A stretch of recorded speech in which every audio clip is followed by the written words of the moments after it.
We ready? Okay. The next item on the agenda is K-12 education program. State Board of Education. My agenda says that it's Roger Furman, the chairman, and Deanna Clapp, coordinator. We're back up here. I think The one on above that. one above that. Yeah, we didn't do Yeah, we did. Oh, the department. Terry Akins And, okay, that's right. We're at that point, the State Department of Education. I missed that. Do we? Good afternoon, Mr. Chairman, members of the committee. I'm Kari Akins. I'm the Chief Policy Officer at the Wyoming Department of Education.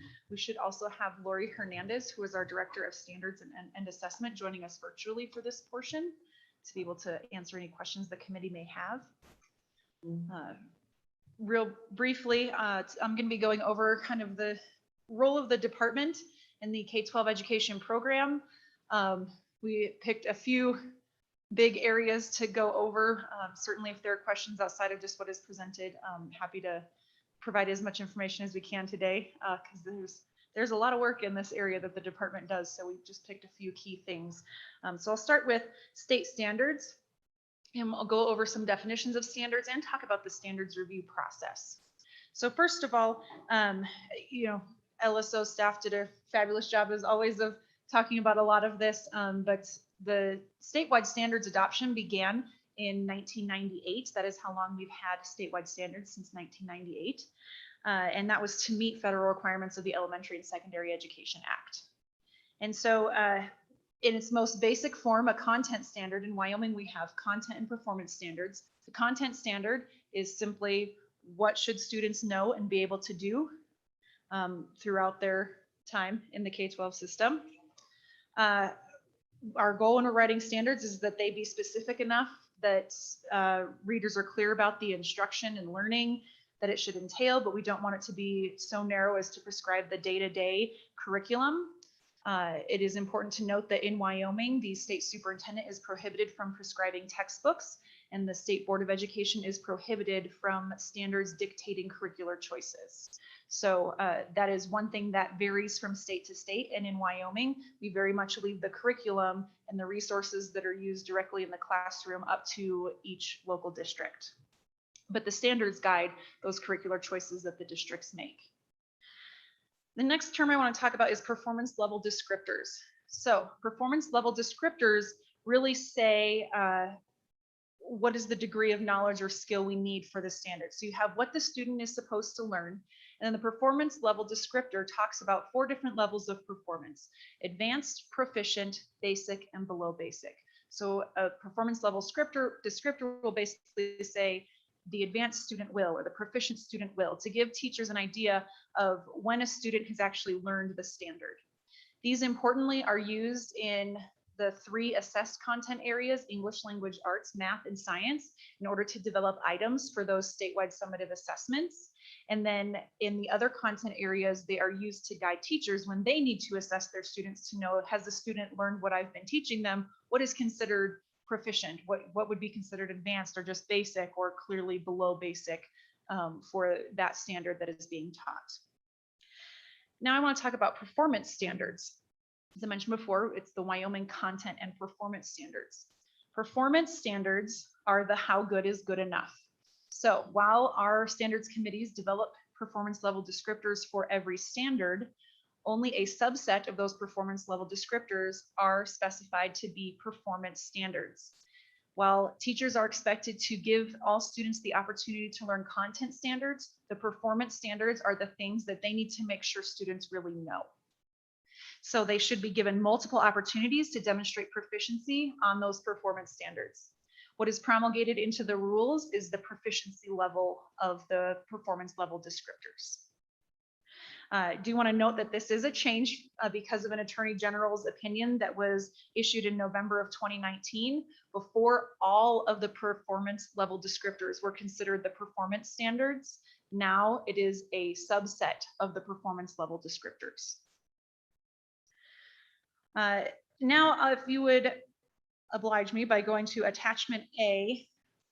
That is page 6 of this item in your packets.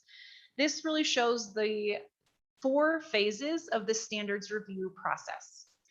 This specific process with these 4 phases was really developed in 2015 after the change that LSO talked about was made in statute. Before, we were reviewing all of the content standards every 5 years. Instead, it changed to the 9-year cycle, and there is a standards review timeline that is approved by the State Board of Education. So when a content area is up for review, it does take about 12 to 24 months to get through all 4 of these phases. It starts with the initial input and call for committee. So we collect community and educator input on the content area that is to be reviewed. We put out a call for participants to serve on the standards review committee. And then 40 to 44 members are selected to serve on that review committee. And we work in several ways to make sure that there's diverse representation among that group.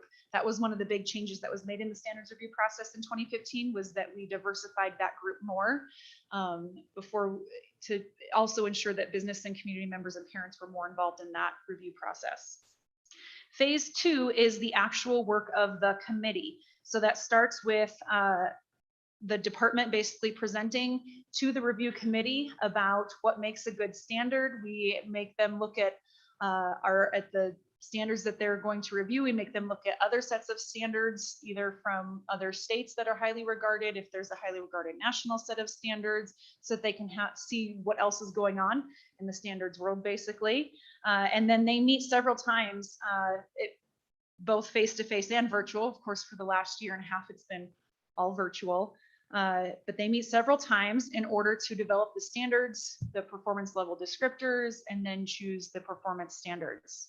And then once that work is, once they have a draft of the standards ready that they have all reached consensus on, meaning every single member of that committee thinks they're good enough to move forward, then we present those to the state board and make them public. And if the state board thinks that work is good enough, then we move into phase 3, where we collect input specifically on those draft standards, and then present that input back to the State Board of Education, and the department reviews it, sees if there's any changes that need to be made based on the comments that are submitted. And then the State Board has the option to either continue committee work, make further changes, or move them into the formal rule promulgation process. And then that is the phase 4, and that takes 4 to 6 months. So that is the typical rule promulgation process for standards. These are in chapter 10 of the education administrative rules. And so there's the official 45-day public comment. That is the public comment that is filed with the Secretary of State's office. And then if the state board adopts the standards, then it goes to the governor's office for his 75-day review. And then at that point, with the governor signs the standards, then they are in effect. So it is a process that I do want to point out. The change that was made in 2015 required there to be more public input than just the official public comment that is required for the rule promulgation process, especially because in that promulgation process, if significant changes have to be made, you have to start the process all over again. So they wanted there to be opportunity for public input much sooner in that process. So you will see that now in 3 out of 4 of these phases, there's opportunity for feedback from educators and the public. So that is our standards review process. In attachment B, you will find the computer science timeline for that process. That was a little bit more complicated and did take a little bit longer. You'll see it goes through phases 1, 2, and 3. And then when we get to phase 4, only the content standards made it through the rules promulgation process. And so then we did have to go back to phase 2 for the performance standards because of the Attorney General's opinion. And then that work was finally completed for the performance standards. So we have the full Wyoming content and performance standards for computer science as of April 7th, 2021. I'm happy to answer any questions on the standards review process or on computer science.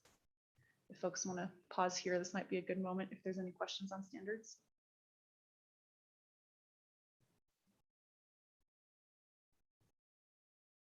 Happy to move forward if not, Mr. Chairman. Seeing none, let me ask the question that continues to bother me. we've got quite a bureaucratic process here. It's been a lot of time and effort developing these standards. What evidence do we have that it's making a positive difference in the classroom in terms of the results that we're getting? Sure. Mr. Chairman, I do want to point out that we have Lori Hernandez, our Director of Standards and Assessment, on right now, and I actually may go ahead and pitch that to her since that's her whole world. Mr. Chairman, thank you, Chief Akins. Mr. Chairman, through our state assessment system, we constantly evaluate that in the 3 content areas that are assessed: ELA, math, and science. And over the last several years, we've continued to see gains in our assessment results. So that is one indicator that helps with that. And otherwise, a lot of work is being done at the district level to really dive in and to see how that is resulting in their district assessment system as well. We don't really have any metric that we're doing at the state level for all of those content areas in that capacity. But, you know, it is something that is always a conversation when the standards review committees convene to talk about what is being done in the classroom, how they use those measures to identify, you know, the success and what the expectations are for students and for teachers in learning and instruction. And so that conversation is always at the forefront, but we don't have a state metric to identify for that question. Mr. Chairman, I'll just add, one of the more famous lines from the Campbell cases is making sure that, the student in Sundance and Cheyenne are getting the same education. If you don't even know if they're being taught roughly the same material or they're supposed to know that, then I don't know how you do that without content and performance standards.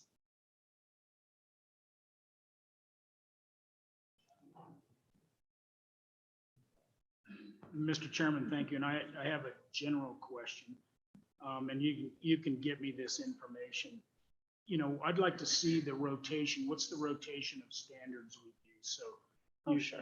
Just to see what's coming up, because we've heard a lot about civics and stuff, and yet I think it's about to come to the top of the list. So if we could get that list of various standards. And then one other thing I want to note, and maybe you can give me the time frame, because I can't quite remember, but we put into place in statute kind of the Common Core standards, right? It was more or less that whole national set of standards. The science standards were somewhat different. But that got put in place, which was a major effort, right? As I remember, that was a complete rewrite of a lot of standards and then a lot of curriculum throughout districts. And so what year did that occur in? Sorry, which contents did you say? Science? It was the Common Core The Common Core, and then the science came out about a year or so later. That was a different, I think it was called Common Core. Okay. Or something Mr. like that. Chairman. Maybe Matt. Representative Summers, if you're talking about the next generation science standards, or then there's also Yeah. the Common Core for math and ELA, and I believe that was 2012. Mr. Chairman, that's what I was asking. I can't remember what, I know we had a major shift nationally in standards, and that got implemented, and now that's slowed down, and it's probably you're going to start to see the fruits of that labor, good or bad, right? Whether those standards were, but I was just trying to get a time frame, and I couldn't remember. Yes, Mr. Chairman, Representative Summers. So yes, 2012, I believe, is when the actual adoption of the math and ELA standards that are aligned to the Common Core were adopted. Since then, we have had a review of our math standards, and while some changes were made in the math content area, they were largely kept the same and intact. That we actually don't even think we need to reset our cut scores for the math assessment coming up. We'll double check that this summer. And then as far as the standards review timeline, so in 2015, we did a 9-year timeline that goes through 2024. Right now, we are just at the beginning of the review of English language arts and foreign language. So I believe the English Language Arts Committee has met once, and the Foreign Language Committee is still being assembled. And then we'll take the 18 to 24 months to review those two. And then on the timeline, 2023 is when social studies is currently scheduled to be reviewed. And then, Mr. Chairman, thank you. And Kari, I know you're not the superintendent. I probably should have asked her this question, but you know, one of the reasons I suppose we're looking at this, and I've also recall press releases where she said we need to examine the basket of goods. We need to modernize the basket of goods. And, you know, so I would like, you know, I'm not going to ask you what her definition of that is, but I would like you to relay that back. I would like to get a written definition of what she's talking about, of what modernizing the basket of goods means.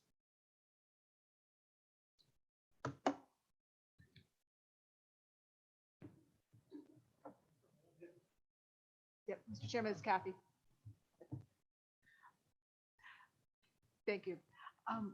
Kari, would you say that there is a tension in the establishment of standards between the desire to be up to date and, on the other hand, the reality of the implementation of them in the classroom? And actually, this goes back to the chairman's kind of question, what does this mean on the ground in the classroom?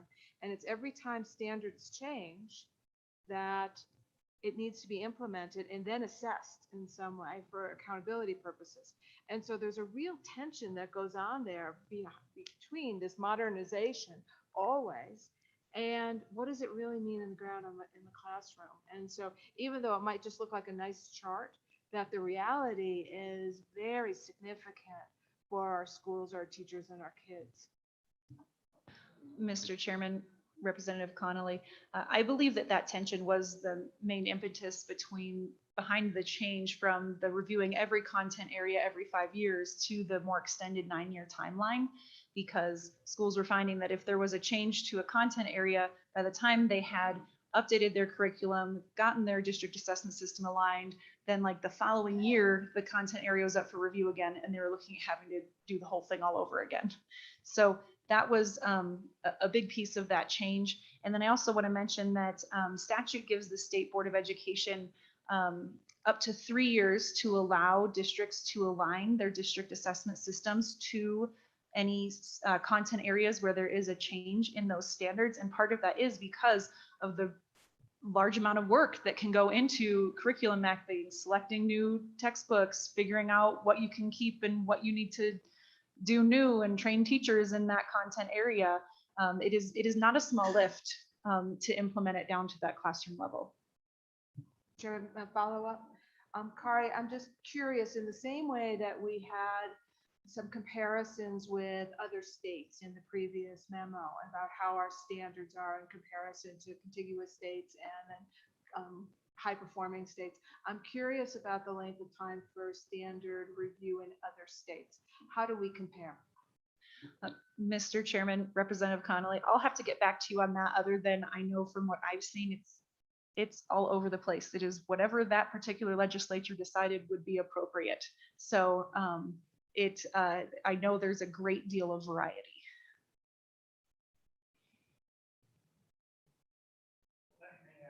One technical question. We've a number of times heard references to a common core. Is that a Wyoming specific common core? Is that there was a common core that was promulgated, I forget nationally or internationally, that for a while was quite controversial? Is that what we're referring to? When you say common core, what do you mean? What's your source? So, Mr. Chairman, it is confusing because sometimes we are referring to the Common Core of Knowledge and Skills that is in Wyoming statute that makes up the bulk of the basket of goods. Sometimes we are referring specifically to the Common Core state standards, which were sets of standards in math and English language arts. Wyoming did adopt those standards in 2012. Since then, we have reviewed math and they are more individualized to Wyoming right now, but it is largely in line with the Common Core state standards for math. And then English language arts is currently under review. Who's Common Core? The Common Core state, the national set of standards. And those are U.S. Department of Education? No? Mr. Whose Chairman, are they are not. It was done by the Council of Chief State School Officers and the National Governors Association. There was also a moment where I believe it was around 2012 where their states were enticed with some federal dollars to adopt the Common Core state standards, Wyoming did not accept those. Wyoming actually just on its own decided to, the state board decided to adopt those. With modification. Yes, the math has been modified and the English language arts are currently undergoing revisions. Interrupt. Thank you, Mr. Chairman. And one clarifying point is that we had already used internally in our statutes, in our own language, the phrase common core of knowledge before there were these common core concept standards out there. So that was the source of the confusion, is that it was redundant terminology. Thank y'all. That's very useful.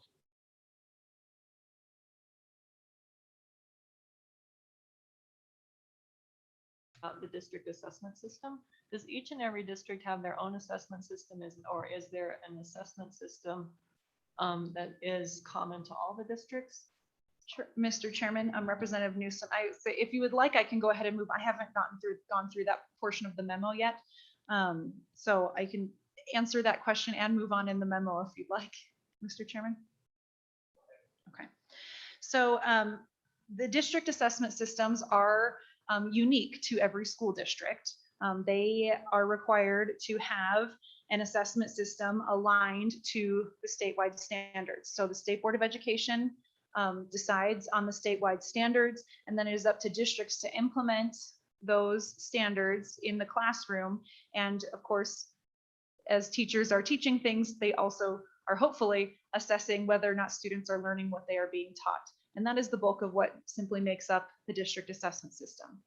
I will clarify that in 2015, there was an assessment task force that did recommend that the statewide assessment system not be more than just the state summative, that we also add in interim and modular assessments that are options for use in the district assessment system. However, those are not required to be used in a district assessment system. So there are some pieces of YTOP that are available for that, but they don't have to use it at the district level.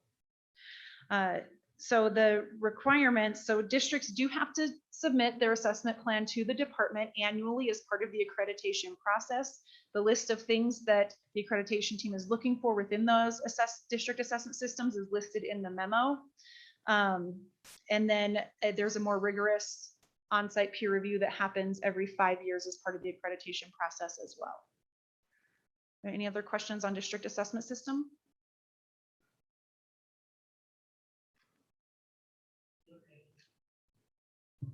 Let me ask in general in the assessment systems. We've now got the YTOP. It seems to me in the past 20 years, we've had 3 or 4 of these different assessment systems, and there's about the time you get used to what one means, there's a different one, and it makes it very hard at the legislative level to crack, are we making any progress at all?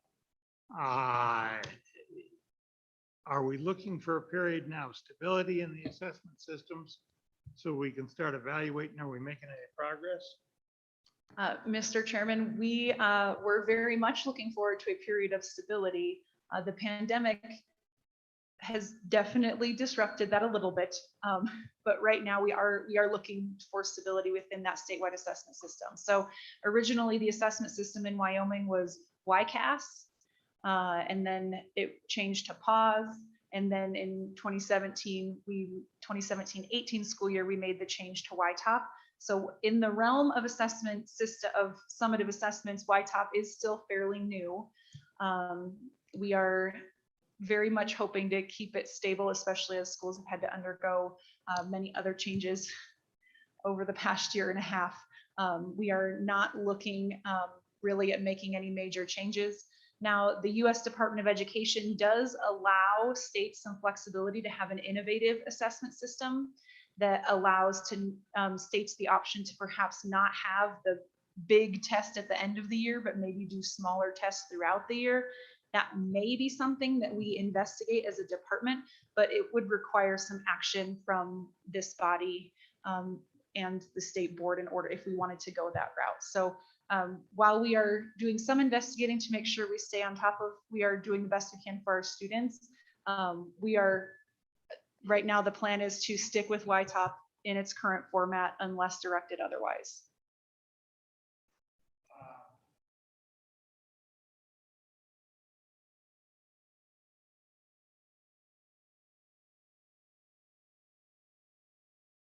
top itself staying stable such that the Y-top from 2 years ago, the same numbers mean the same thing as we look at the one for next year? Or is there a continuous change process there?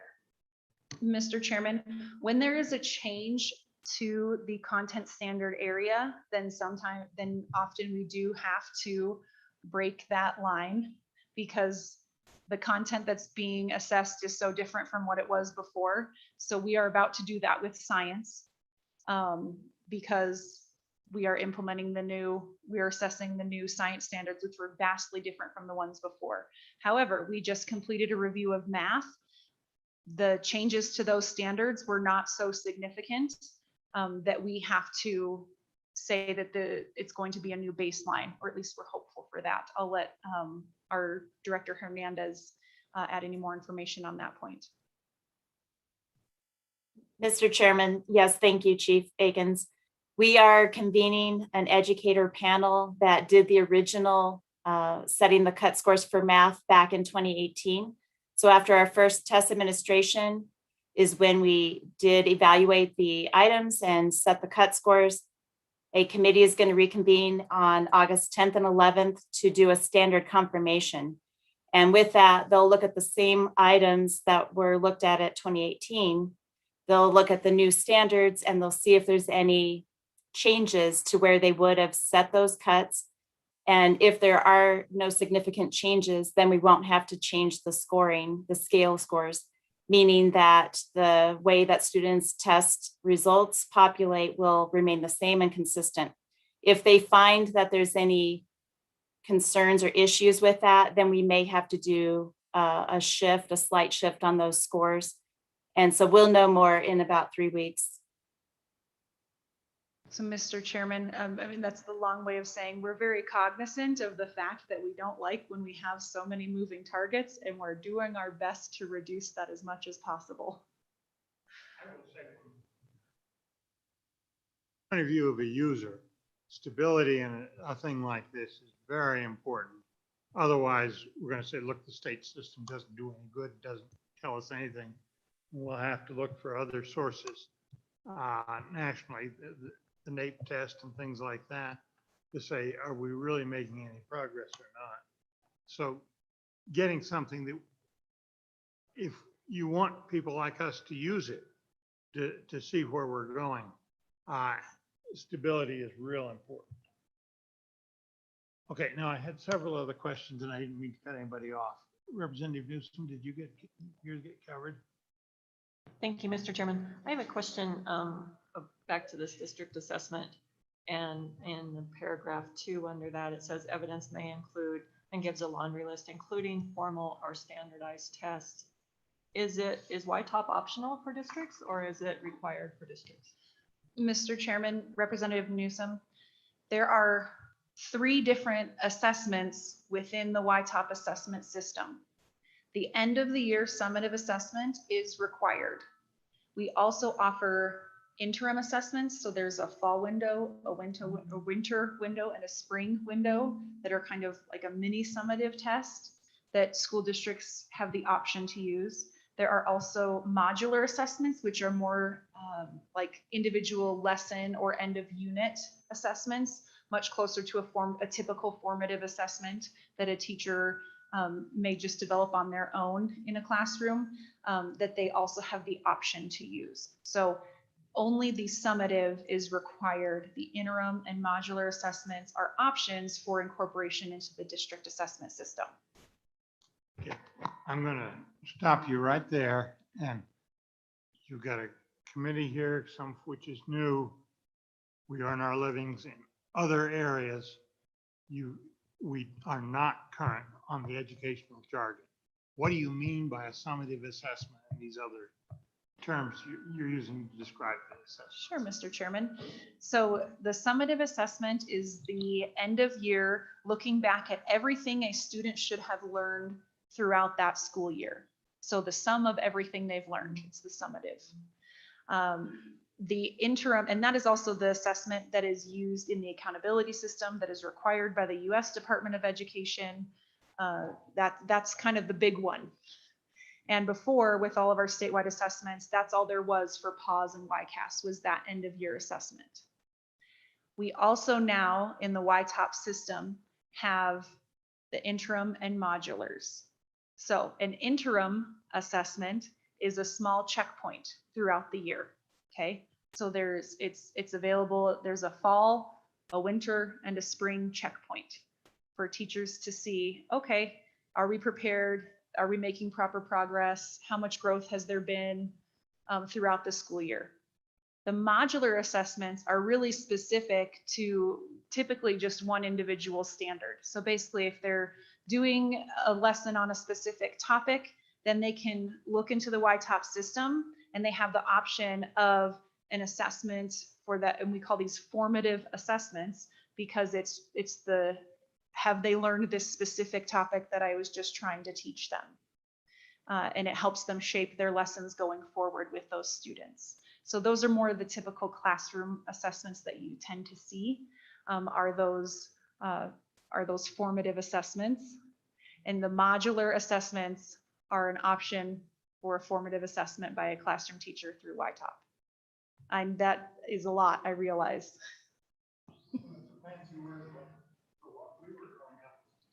Yes, like what you would maybe typically see as like, you know, on a Friday pop quiz or something like that, honestly, or end of chapter test.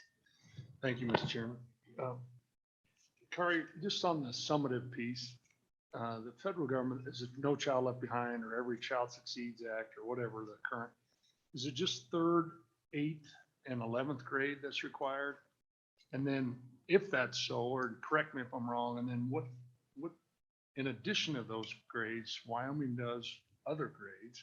Maybe you can let the committee know kind of where we're at on that. Sure, Mr. Chairman, Representative Harshman, what is required federally is that we assess every student in English language arts and math in grades 3 through 8 and once in high school.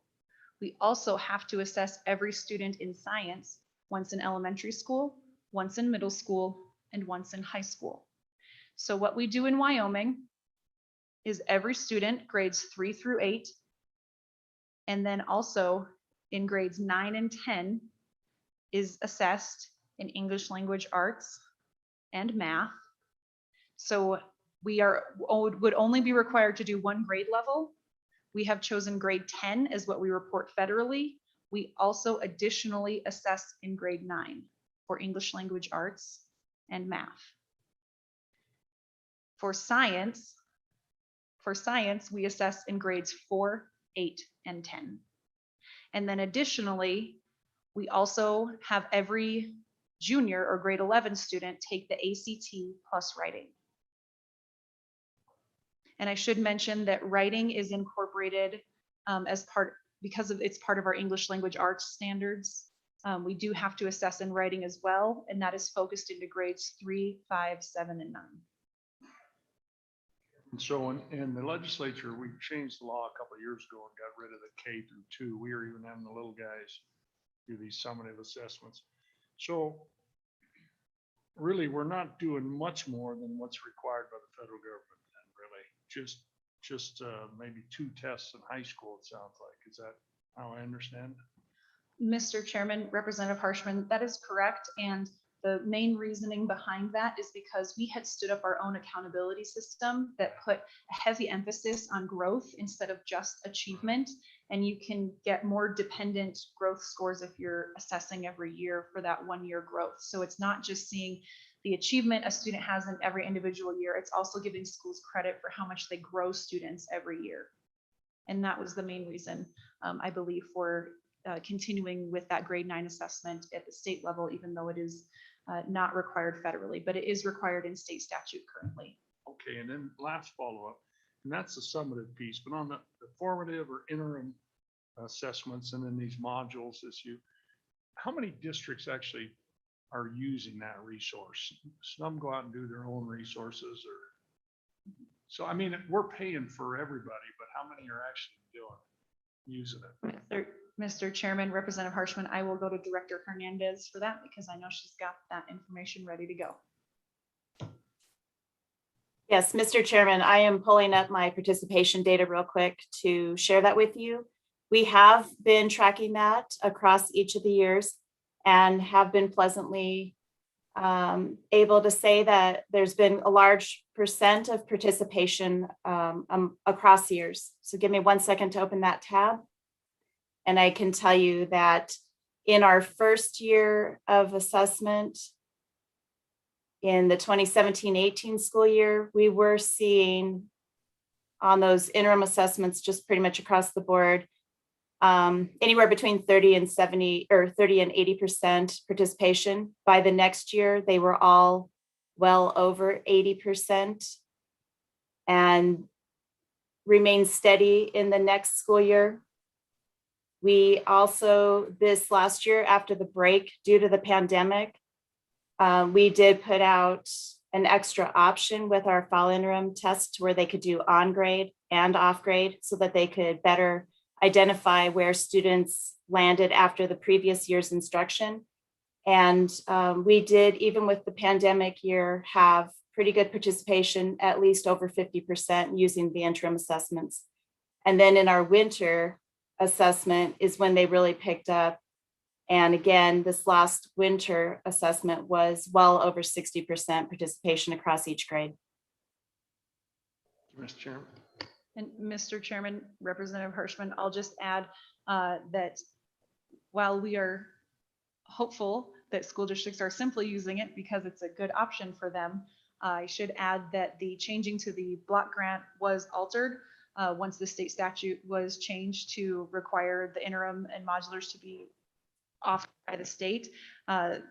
Districts used to receive a certain amount per student to do their own interim assessments, and then that funding was taken out of the block grant model once it was available through YTOP.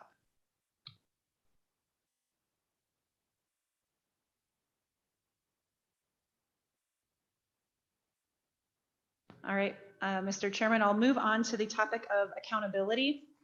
And I'll start off by saying I really only included the most basic information about what would be standard operating procedure for our accountability system. We are not quite back to standard operating procedure following the pandemic and the inability to assess any single student in the spring of 2020. And so this is what the typical year looked like before the pandemic. I'll just add that information. So there are both state and federal requirements regarding accountability at the state level. Those requirements are in state statute under the Wyoming Accountability in Education Act. And through that act, every school is given a school performance rating every year. So based on the indicators and the things that we collect and measure the schools by, each school is given a rating of either exceeding, meeting, partially meeting, or not meeting expectations. So they're given one of those 4 ratings every school year. The measures that we use, or the indicators, are achievement on the statewide assessment, growth on the statewide assessment, growth for the lower achieving students. We also have acquisition of the English language for the English language learners, and then also at the high school level, graduation rates, and then call it post-secondary readiness, which is college, career, or military readiness. Those are the things, the indicators that are used, the measures that we pull from in order to give those ratings. So at the federal, that is just at the state level for accountability. At the federal level, instead of every school rating, only the lowest performing are identified for support.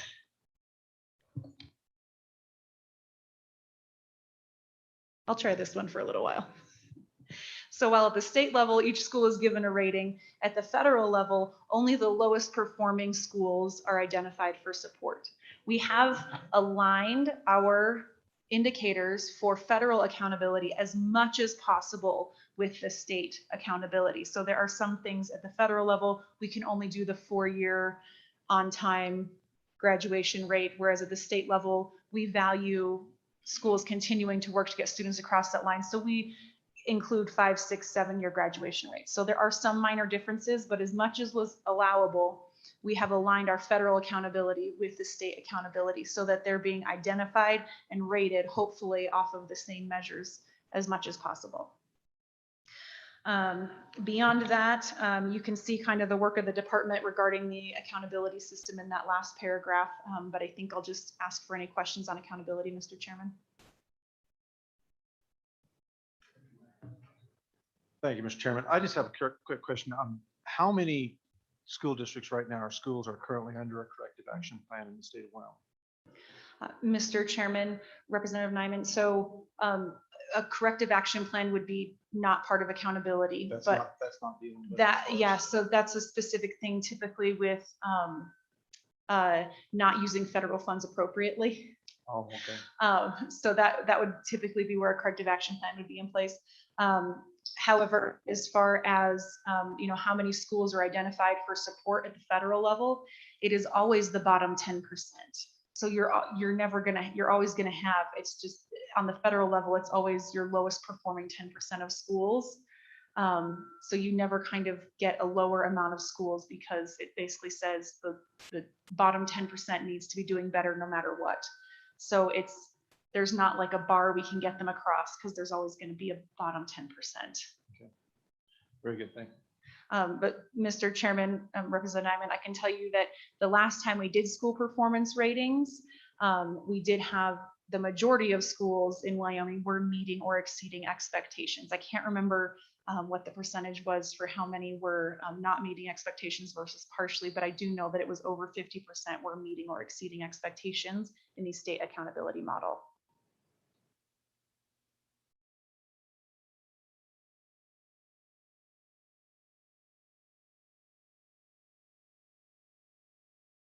It seems to me that the feds are dealing with the accountability system by saying we'll reward low performance with additional resources. Is that a correct reading?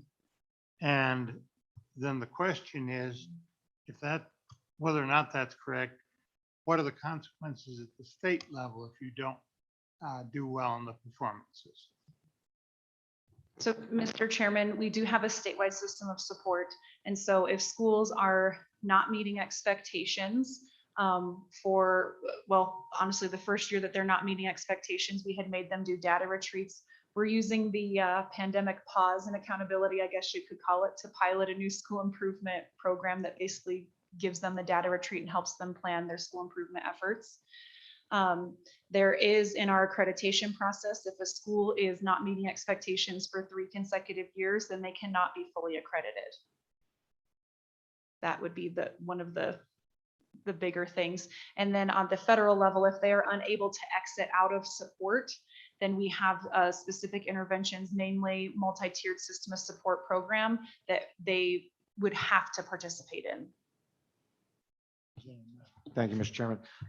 Ms. Akins, I guess just for my own clarification, what would that look like?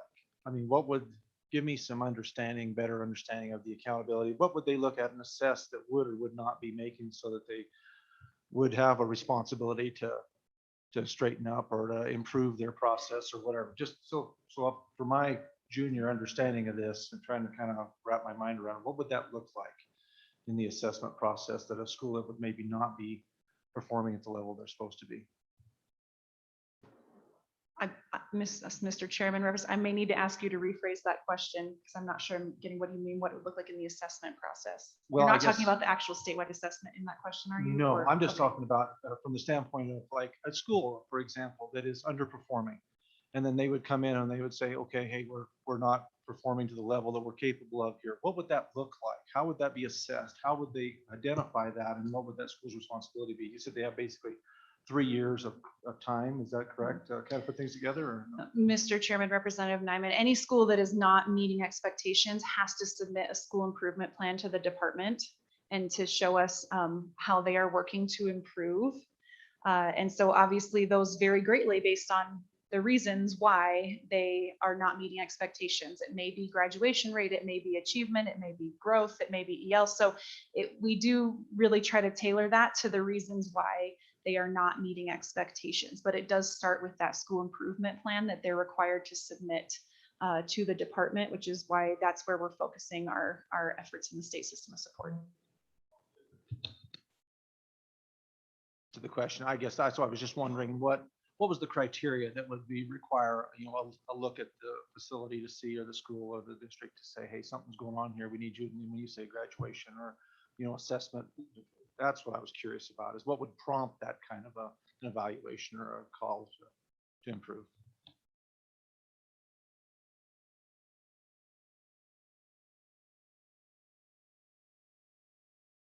Recognition earlier, I think, and I want to finish this topic up. Go ahead. Mr. Chairman, no, my other question was answered, but so on this, if you've been in the legislature a while, you'll know there's this tension. So I hate the accountability system, statewide accountability system. I believe in local control. So there's always this tension that's existed in the legislature between how much state authority should handle schools and how much local authority should handle schools. So as we've developed these laws over time, there's been this push-pull about how much is state authority, how much is local control, how hard are the punishments versus, what should you do with a system of supports. So over time, as this has developed, and I think, now we're in several years of having these categories, these exceeding, partially meeting, we've been running this a while now. And so I just wanted the new members to know there's always been this tension, you might say. And, and I haven't looked in the last year, but I looked about 2 years ago, and I looked at the high schools in Wyoming. And this is the challenge for some people, but I completely get it. If you look at those that are not meeting expectation, it's often those schools that have the most challenging demographics. And so are we going to punish those people for the very demographics that they have, or are we going to try to find a way to support them? And I think that's also been part of the push-pull. And you can see that challenging demographic along the I-80 corridor, the energy corridor, Wyoming, where you have a lot of movement in people. You can see it in the Native American communities and in the more poverty schools around the state. And so you have do we want to do what some states have done? And I don't know if they've given up on that, but some states have taken over schools, just flat taken over schools. And are we in the state of Wyoming at that, do we want to do that? And so that's no from my standpoint, but I just want all the members and the new members to understand there's been always this push-pull on accountability in the state.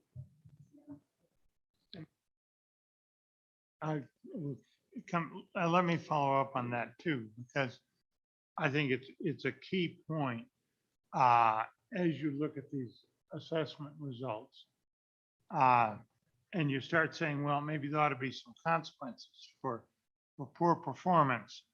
We right now we've built it where what we're trying to do is correct whatever the problem is, and that's clearly I think the best first step. And the question is, do we eventually want to take the further step? And I think Representative Summers makes a very good point.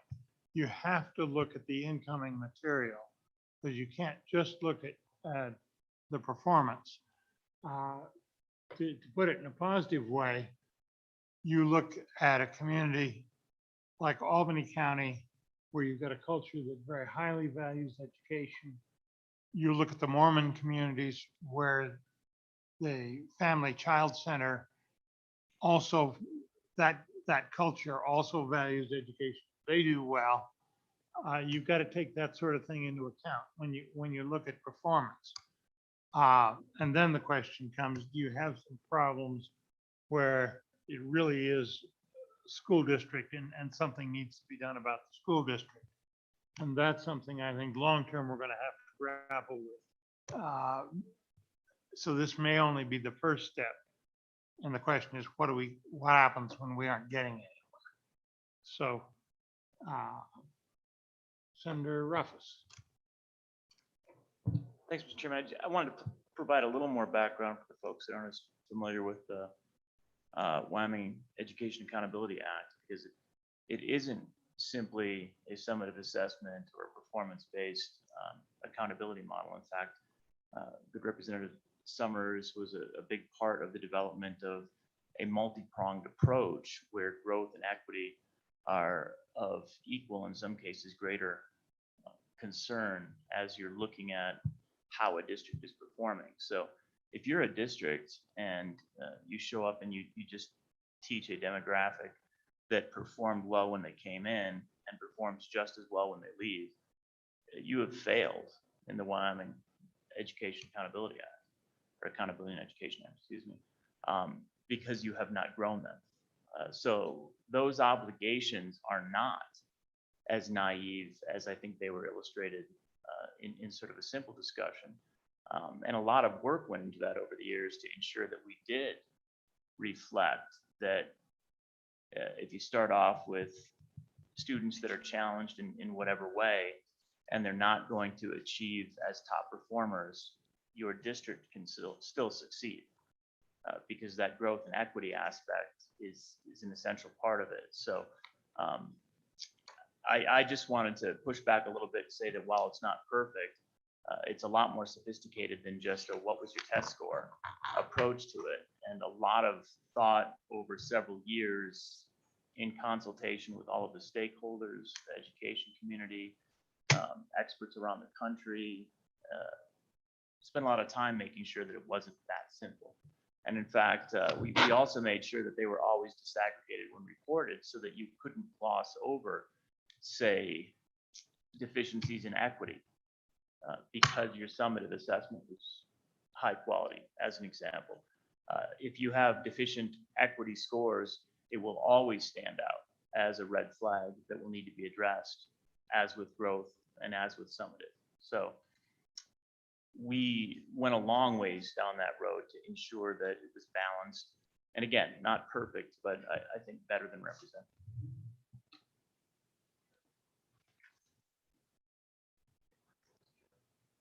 Kari, just a quick question on, you had mentioned the federal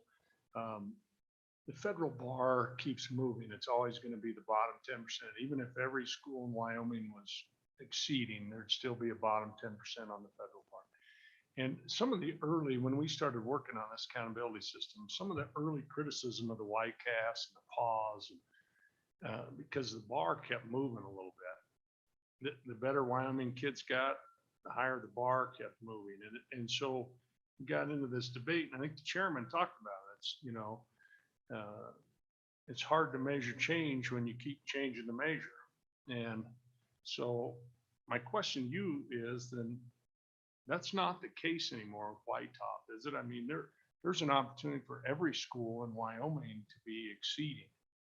We're not going to kick a certain percentage out and say that you're always going to have some that are not meeting. Is that true? Thank you. Mr. Chairman, Representative Harshman, that is correct. Our hope is that every school in the state would be meeting or exceeding expectations. So, Mr. Chairman, then the follow-up. So the bar is kind of stationary. I mean, I understand it'll move a little bit over time as we adjust standards and tests, but for the most part, I think you mentioned it in earlier testimony, we're trying to keep that consistent so we as policymakers and the public and parents can say, hey, that school's really moving in the last 5 years. Mr. Chairman, Representative Harshman, you are correct. Okay, thank you.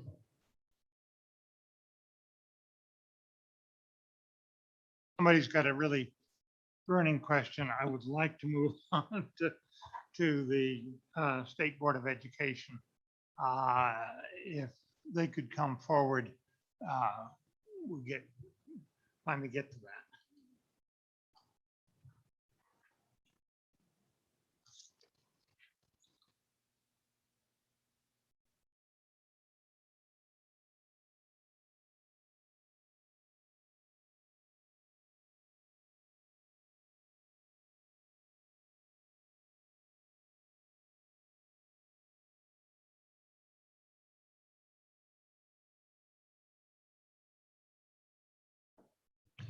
All right, Mr. Chairman, First of all, I was really honored. You called me Roger, which is my dad, and so it was a real honor to have. No, it is okay. It's a real honor. He's a good man.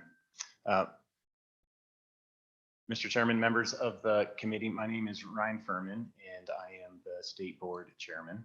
And if you would allow me just a brief introduction, I know there are some new faces here on this committee. And so you know a little bit of the background that I'm bringing to my role as State Board Chairman. First and foremost, I'm a husband and a father of 3 kids currently in the system. I have a daughter who is a senior next year. And so a lot of what we're talking about is real as she looks for what comes next after this final year of public education. I have a junior as well, another daughter, and then I have my son who's an 8th grade boy.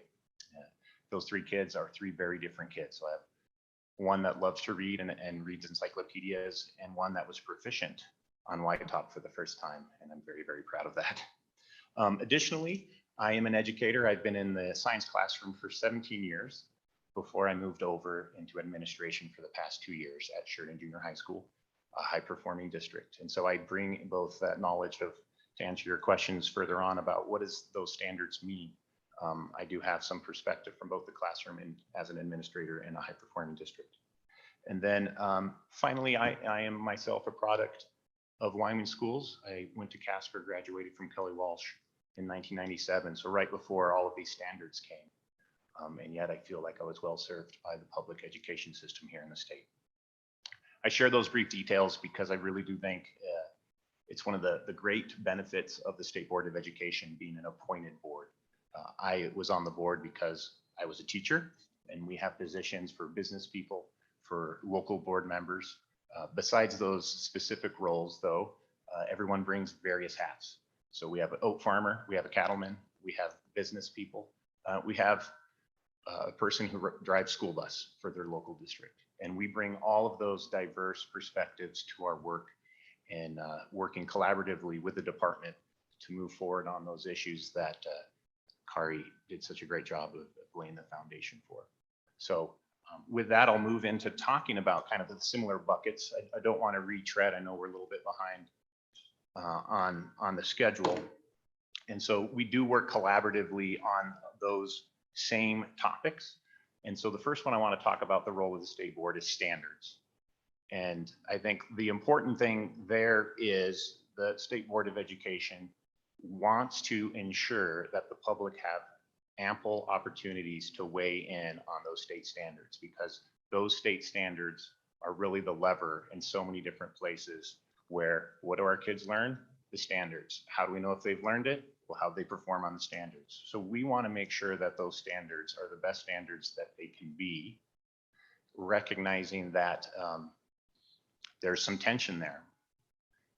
One of the difficulties is everybody who loves their subject wants a lot of standards within that subject, but at the end of the day, there's only so much time in the classroom, and teachers only have so much time to work with their children to cover those standards. So how do we get the right amount of standards that focus in on those essential learnings that provide the foundation for our students to move forward and allow our educators to also instill passion and interest in our students, and not just check some boxes that they've covered both content and knowledge, but they've also inspired our next generation.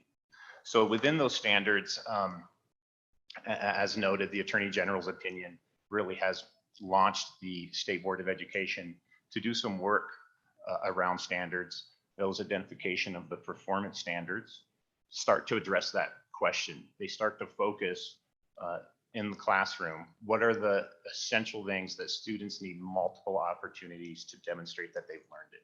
It's not enough to just say you've covered it, but where in your district assessment system can you show that students have many opportunities to learn these essential skills? Additionally, with working with the department, we start to take all of the various 10 content standards and create uniform documents so that elementary teachers, when they move from subject to subject, don't have to rediscover how different committees and different pieces in time created their standards, but we're trying to create more friendly documents for our educators so that they have an easier time implementing those standards. Is there any questions I can answer specific to the state board's role in standards adoption or our work going forward.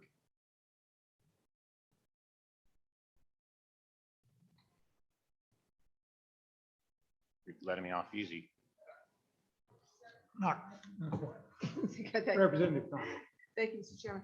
And just because there are so many new members of the committee, Mr. Furman, first, thank you so much. I'm not sure that everyone recognizes that you're an appointed volunteer, as are all of the rest of them.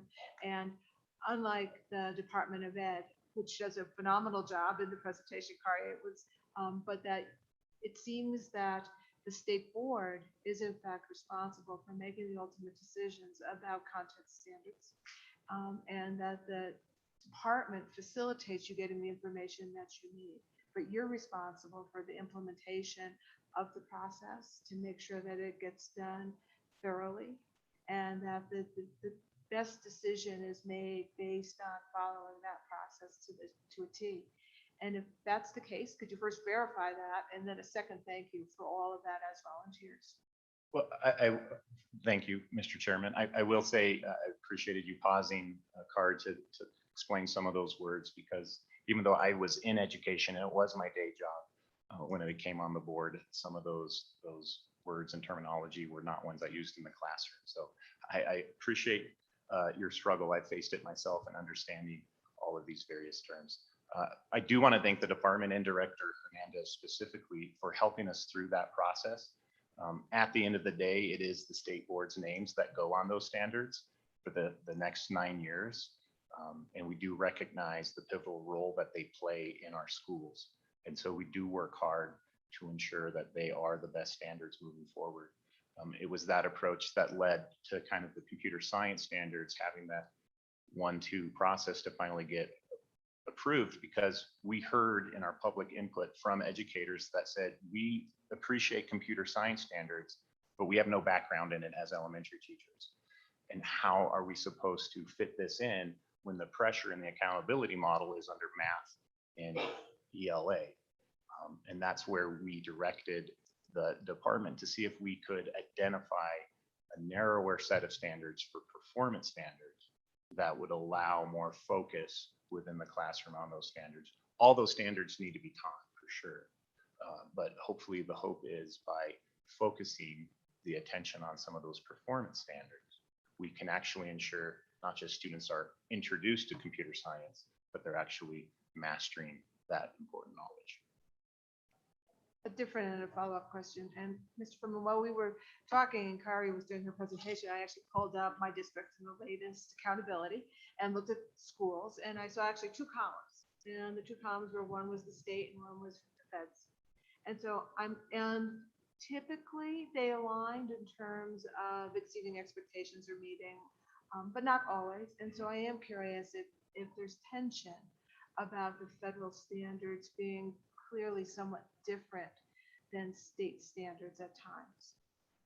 Well, I don't know for all districts in all places. I do know in Sheridan County School District number 2, the Wyoming accountability model is where we focus. I do think that focus on growth, as noted, is really important, because it's not just enough to say you have a great kid who was read to every night and you know you're on your way.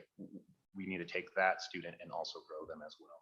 And so I think the Wyoming accountability report is really more of a focus than under the new ESSA.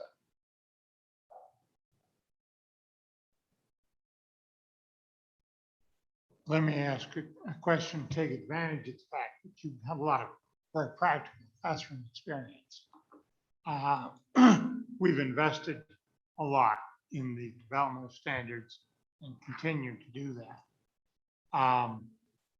As I talk to the classroom teachers, I hear a lot of complaint about inability to maintain discipline within the classroom and inability to do something about it. When you get a student who is not disciplined and very disruptive, what kind of a effort, how does this balance out against standard development? And what do we need to do in that area that this committee ought to consider? Mr. Chairman, as both a classroom teacher, former classroom teacher, and now an assistant principal, I know those students very well. And they are a challenge. Educators are heroes for what they do, because they take that student and they do have to work with those students, and they are accountable for that student to learn as well. I think the biggest way to help educators is to continue to support helping them network and not see this as a single problem that they solve it within collaboration with other teachers. And that's where I think Sheridan 2 has been very successful in their adoption of the PLC model. It's something that is being supported through the state systems of support, equipping other districts under the similar philosophy of how to have teachers work with collaboration. In terms of how do you solve, societal decay or that is more of my role as a father than as state board chairman, but it is an important challenge that our educators are working to meet. So I don't have any specific suggestions to that. Please translate PLC for me. Sure, I apologize. Professional learning community. So to your earlier questions about the impact of standards, when I started teaching, it was in Colorado, but I showed up in my classroom and I asked, okay, so what do I teach? And I was handed a textbook, and that was sort of the guidance I got. So fast forward to now in this state, the previous board prior to when I served has approved the Wyoming Science Standards. They are excellent standards that are specific and focused not just on having students know some science facts, but to be scientists and to be working as scientists, to think scientifically and as engineers. And so that specificity over what your classroom should not look like in terms of curriculum, but what kind of skills and knowledge should we be transferring to our students or having our students experience is really powerful as an educator. Now, the other change is when I started, it was me in my classroom figuring things out. Now, I work with a team of teachers who are taking these standards, unpacking them, trying to understand what is the leverage point when it says that I will have students evaluate and then some sort of content knowledge. So the professional learning community is just that philosophy that we're accountable to all the students in our school, not just the ones in our classroom, and that as a team of teachers, we can make a bigger impact than trying to solve these problems in isolation. Do the science standards at a grade appropriate level include teaching the periodic table and what it means? They sure do, sir. We had a discussion years ago, maybe between the two of us on that. If I may, Mr. Chairman. So in Poison Spider Elementary School, when they opened it up, Senator Scott came into my science classroom and asked where my periodic table was because I hadn't hung the poster yet.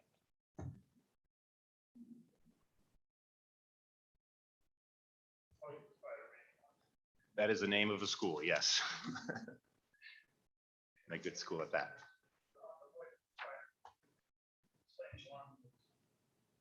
That's mentioned in Owen Wister's novel. If there are no other questions around the topic of standards, I'll move on to assessment, if that's okay, Mr. Chairman. Okay, so our role with assessment is a little bit more limited. I mean, content standards are in front of us in a continual cycle. I think we're moving forth through right now.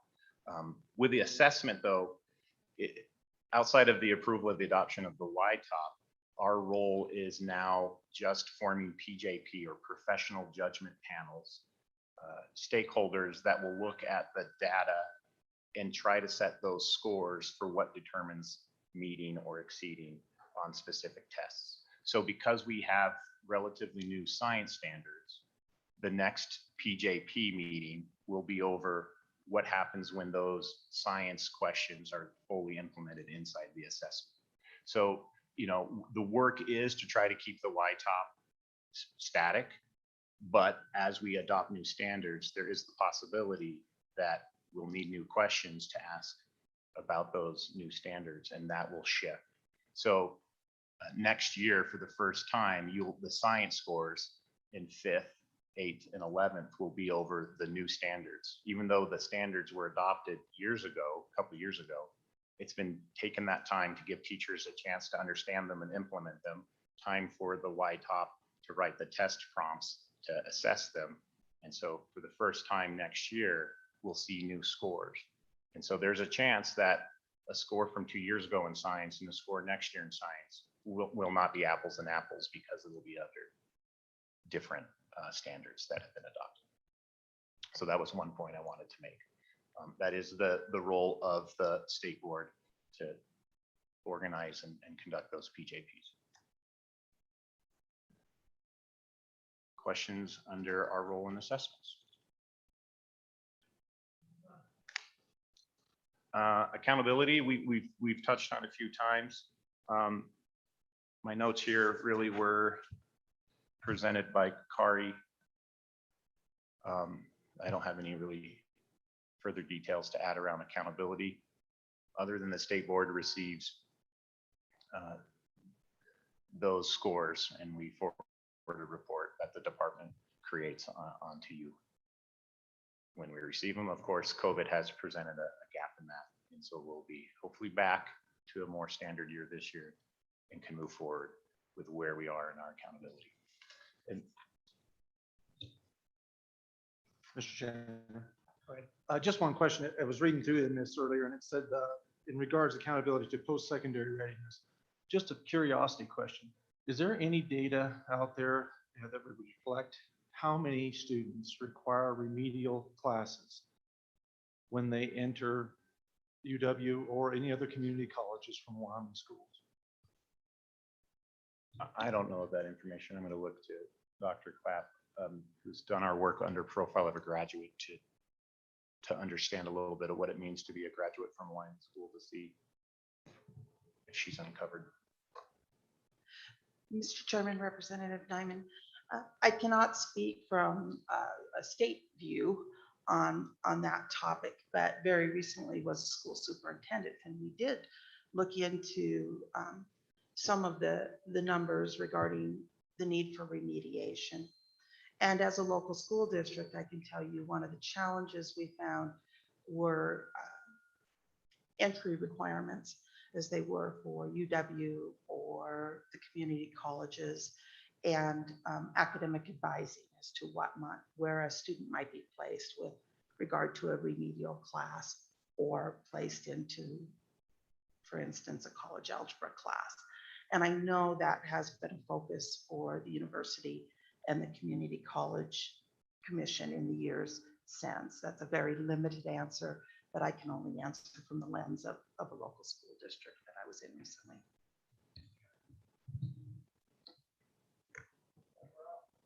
Thank you, Mr. Chairman. We've seen that data before and we can certainly get it updated for community colleges and for the university. They keep careful track of how many remedial courses and all the details. So that can happen.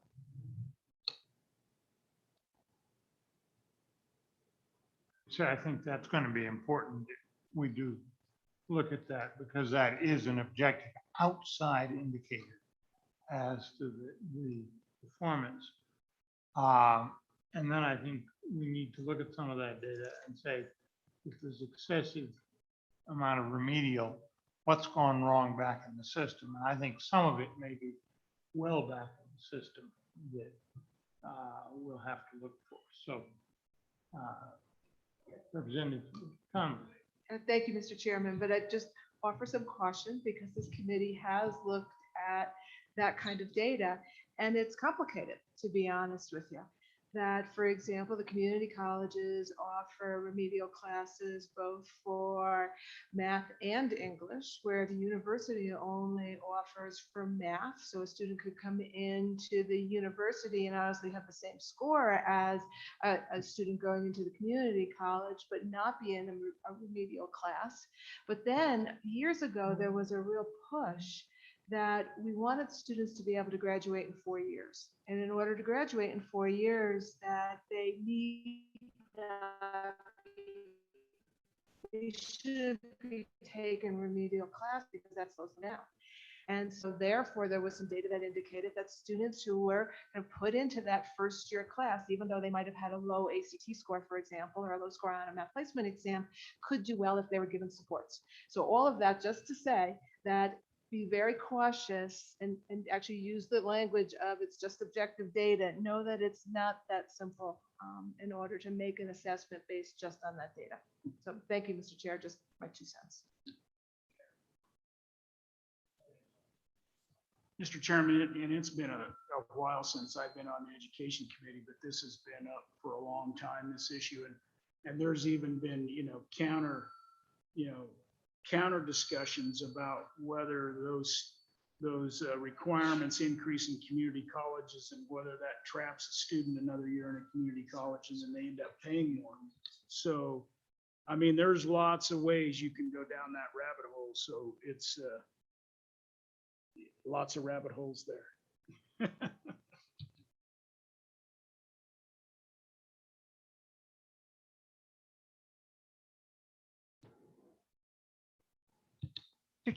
Mr. Chairman, are they done with their presentation, or I was just waiting till the end, but I don't want us to get behind on our agenda much further than we already are.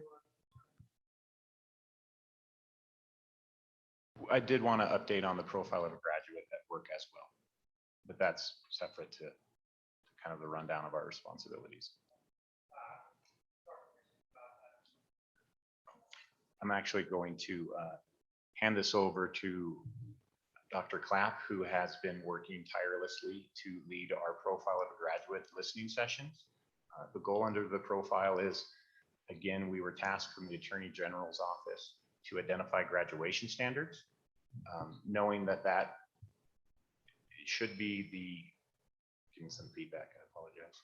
The outcome of a good system is having graduates ready for what's next, just as we were talking. We wanted to have some listening sessions around the state with stakeholders to listen about what they both thought, how the system was working now, and what their hopes and dreams were for how the system could work in the future. And so I'll turn that over to Dr. Clapp. Thank you, Chairman Furman, Mr. Chairman, members of the committee. I'm Diana Clapp, coordinator for the State Board of Education.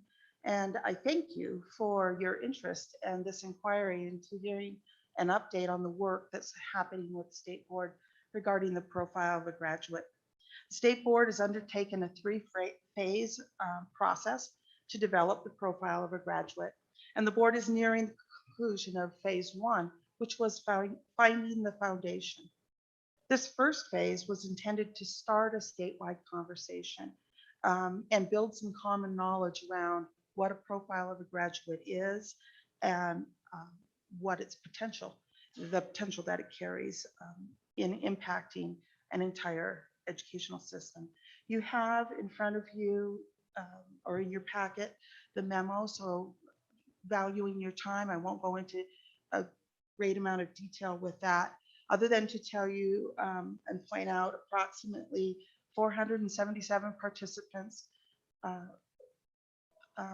were heard from during our 46 listening sessions that were held. And then separately, 496 input surveys were received. And this was very much a collaborative effort. Volunteers in Wyoming helped to pull these off. We reached out to try to network with business, with educators, with communities, with school districts, wherever we could to get these listening sessions held. And I just so appreciate all their efforts. I would particularly note the work of the Wyoming Department of Education in supporting hosting these sessions, as well as the Wyoming School Boards Association, which provided us hundreds of volunteer hours to be able to go out and hear from the communities. We're now at a place where that information has been collected. A design team has met once to start reviewing all of this conversation. I even pull back from even calling it data because it was conversation around what should a graduate know, what skills should they have, what behaviors should they possess, and then we also ask what experiences are critical for a high school student so that when they leave high school they are life ready and meet the expectations that are laid out in statute for a high school graduate. So it's been an exciting time. It's been a busy time hearing from folks across Wyoming.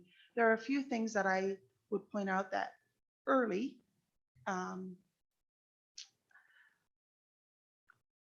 issues that have come to the surface that I would share with you. One, we hear people saying our students need to apply the content knowledge that they're receiving, and they need to do that in authentic ways. That might not be a big surprise, but that's what stakeholders are seeking. And they're wanting unique experiences for students to be able to apply that knowledge before they leave school. Businesses have talked about the need for interpersonal skills, being able to communicate. We've heard them called foundational skills, life skills, employability skills, a lot of different terms, but when they start talking about what that means, they're pretty common. They're pretty common. They may be the things that are not easy to assess, but they want students to be able to have experiences while they are in high school or throughout their K-12 education. That's just the tip of the iceberg of some of the things that we heard, but I did want to share some of those main things that rose to the surface. My thoughts went to one particular listening session that we had with the business community when I believe, I don't want to put words in Representative Summers' mouth, but you were talking about the primary levels maybe and how many standards primary children need to have exposure to in all content areas, while when they get to high school, they can be electives. And that came up. They didn't use all the educational jargon or terms around that, but they were curious as to what's happened with primary school. And there's seems to be a more academic, singular focus. Those are some of the topics that would just come out when we started talking to people about what they're seeing in the Wyoming public education system. What were their questions? But most importantly, what is it that they wanted as a product leaving their high school? So with that, I'll pause. And Representative Summers, I think I slaughtered that. I thought it was you maybe that mentioned that earlier about the standards and how many standards were being hit across the grade levels. So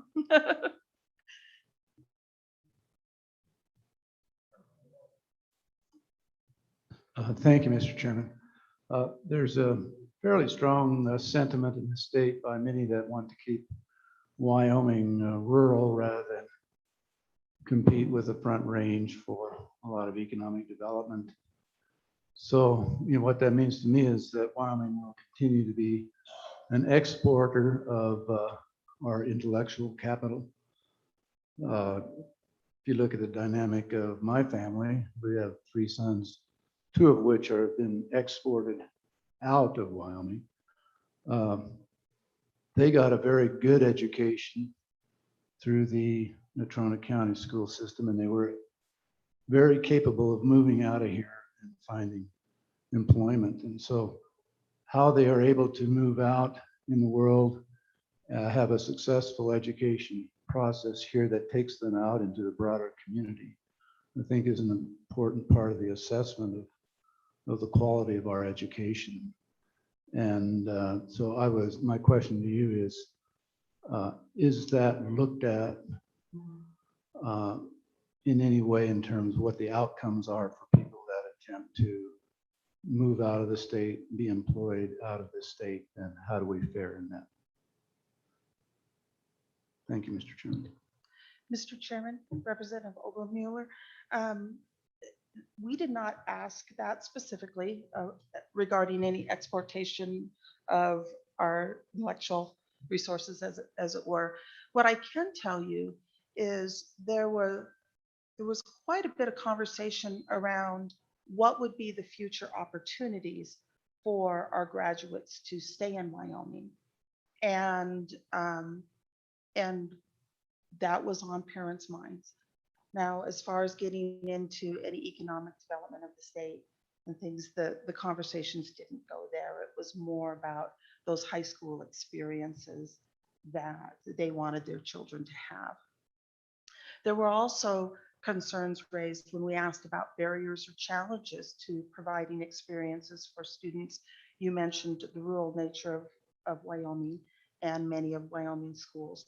And that was on the minds of businesses as well as educators, is how many opportunities are there out there, and the challenges of matching students, say with internships and experiences outside the classroom that would really set them on the pathway that they were interested in.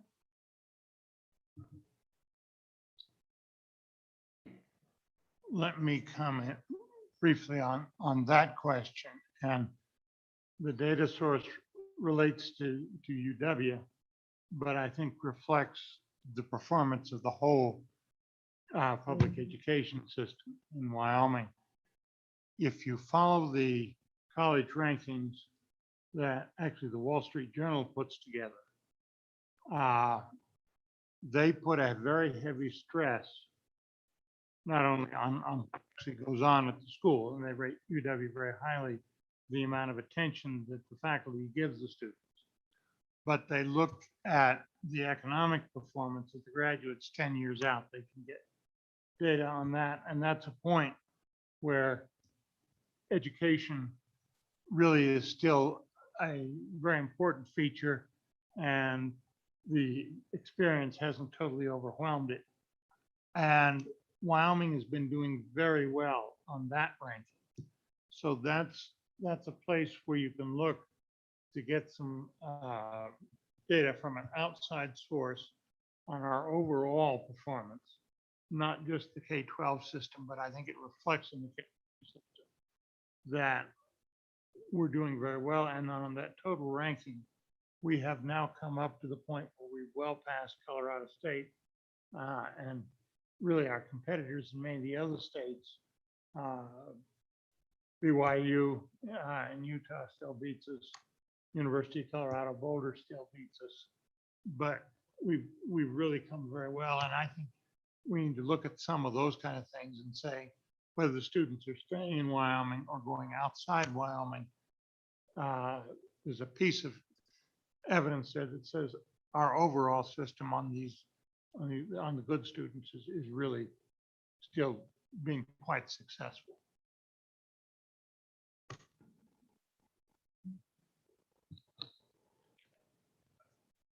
Just to kind of bring the two conversations together between the work of profile of a graduate and kind of the four official buckets we work on. The questions about data that we keep getting asked are essential ones, because it's one thing to say when you were in our school, you did good on the test.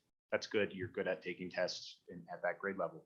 But does that translate to having Wyoming entrepreneurs start Wyoming businesses and hire Wyoming graduates to work there because they have the skill and the passion to both enjoy the quality of life that is Wyoming? Because right now the Front Range has those opportunities. Well, we need those opportunities here, and we need our Wyoming students to start them. So it's one thing to say, yeah, they're learning some science, they're learning math, they're learning writing, they can write for the White Top, but can they put together a business plan?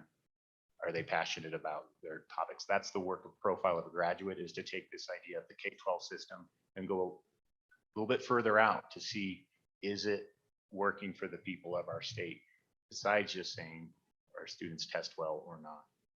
And so we're excited about wrapping up phase one. We have our board retreat in August. We'll be starting design phase two, our work there, which is to actually put together a profile. What do we want a graduate from a Wyoming school to look like?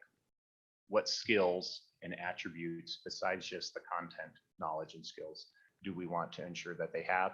And where in our system can we make changes to ensure that that's happening? So that's work that we are endeavoring to start on. Additionally, we continue our work with our standards and trying to make sure that those, as we work towards that end, start to serve that purpose as well, that there's a purposeful progression for our students as they work through our system. We're trying to make sure we get those right. And then further out, like as I mentioned, we'll have to do a PJP, and we do have the statute that does request the state board It's statute 212304. The state board may evaluate the state's accountability system to ensure that the components remain reliable, valid, and fair, and stakeholders receive and understand and use accountability information to improve student outcomes, and that the system remains stable.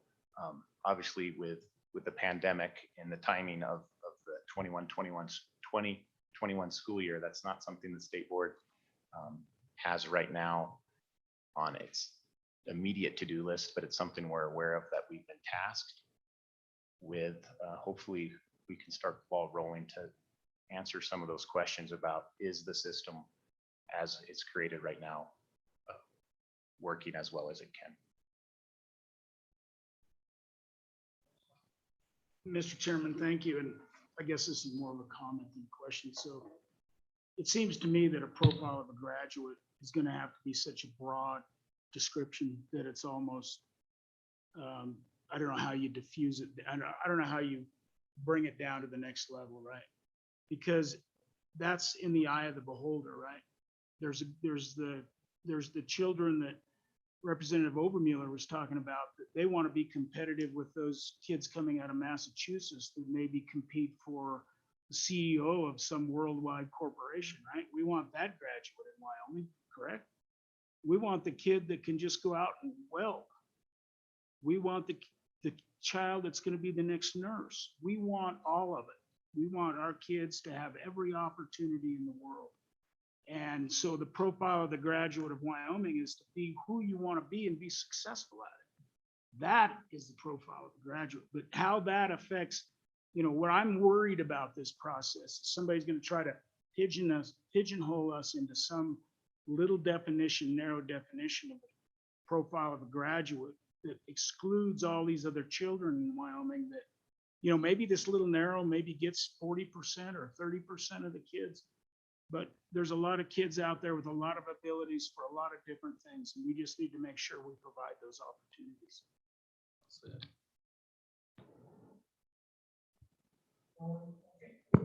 Chairman? I just want to make sure they're done before I start asking my questions. Okay.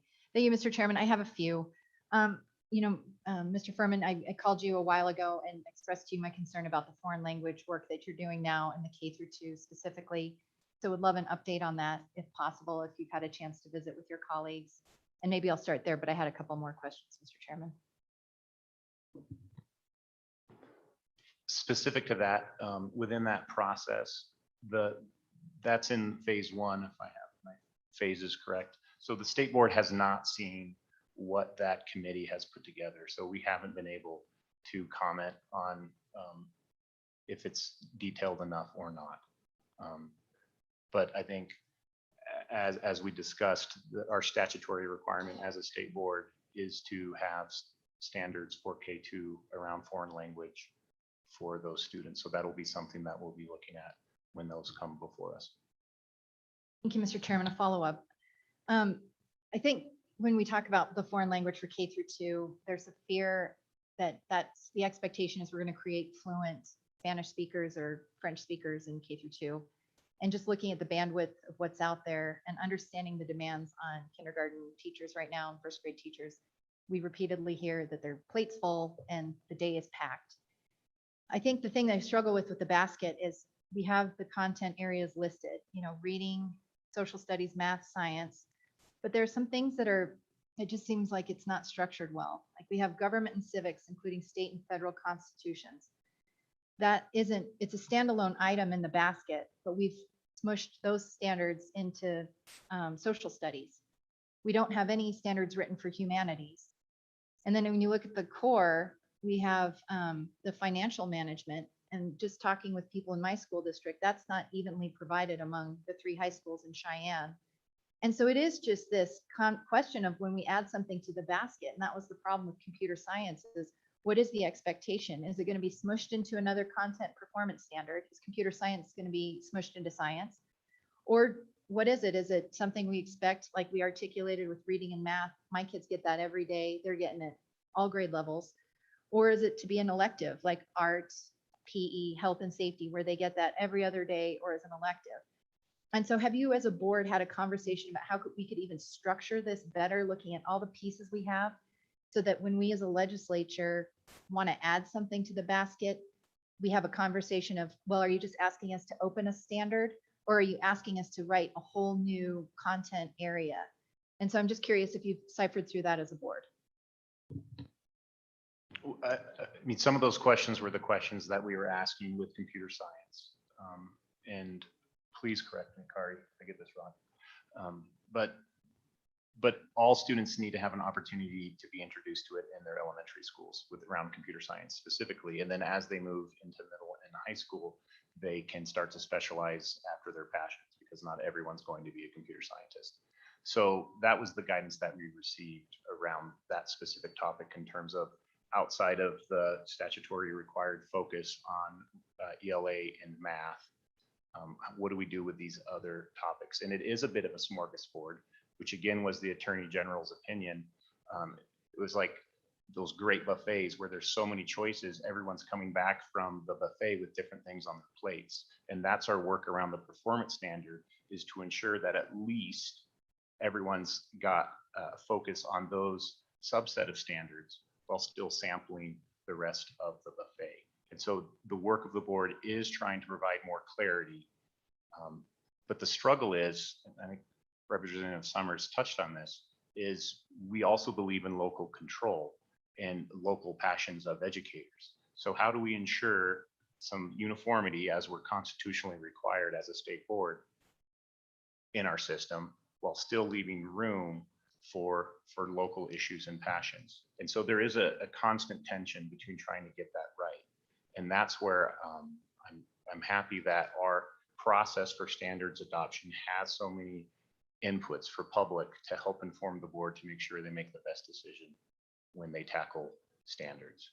Specific to the list of Common Core of knowledge, we have not had a conversation around that. I can see that as an outgrowth of our conversation around profile of a graduate, because we have that list of core knowledge, and then we have this list of skills, which goes to your point, which I thought was excellent. Our welder still needs to be a problem solver, and so does our CEO. So problem solving is something we can have in common for any of our Wyman graduates to be ready for whatever pathway that they head down. Creativity, again, is a commonality regardless of what profession you work towards. So how do we put focus on these things that aren't maybe easily assessed or measured, but we know are essential to having a successful future? I don't know if I've answered your question very well, but. Thank you, Mr. Chairman. I want to make the point that I think if we look at our basket and what the little add-ons that we have in there, if we structured it differently down the road for future legislators, if they wanted to add something to the basket, we could see how they envision it fitting in. You know, is this just opening a standard, or is this creating new content, performance standards entirely? But it also is, you know, back to the foreign language, I am concerned about the lack of uniformity out there that exists in K-2. I think if you're a parent that wanted to sue, I think we're in a really vulnerable spot on that when we talk about equity and what's supposed to be offered and what's not there. But I think the other question I have is just what the hard part about computer science is we hear the plate's full. And so for us to make a meaningful decision in hindsight, it would have been good to know, you know, what are some things that could come off the plate? Have we added too much rigor in one area? And then we can make a meaningful choice. You know, do you want computer science, or do you want then that comes with maybe less rigor in math or language arts. And so it is, I think, going forward, you know, I want to figure out a better way that we can all appreciate. And that's one thing I think we all hear is that those early elementary grades, their day is slammed. And so even if we don't add anything, is there stuff that we could take off that could wait or be brought in with larger emphasis later on? I'm curious to how we ease up that concern about the early elementary day. Mr. Chairman, Senator Ellis, that's a concern the board shares as well. Making sure that we don't just have a wish list, but that we have a foundation. And so that means making sure that what we say is essential to learn has the ability. The hard part is, because we have this 9-year rotation, each of these different committees are working in isolation. So we have lots of tree experts, and we're working as a board to make sure we have some forest viewpoints as well, trying to see that we have the right balance between all of these content standards so that our Wyoming graduates have the best education in the nation is the work that we're trying to get to. So thank you.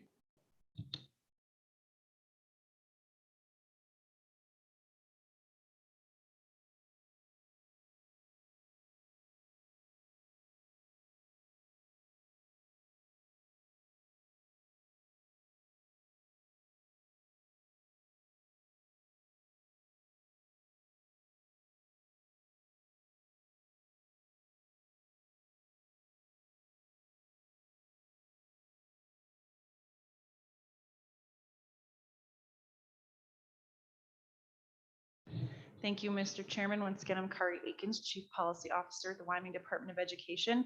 We should also have Lori Philmany, our Virtual Education Program Manager, available virtually to help answer any questions that this committee may have.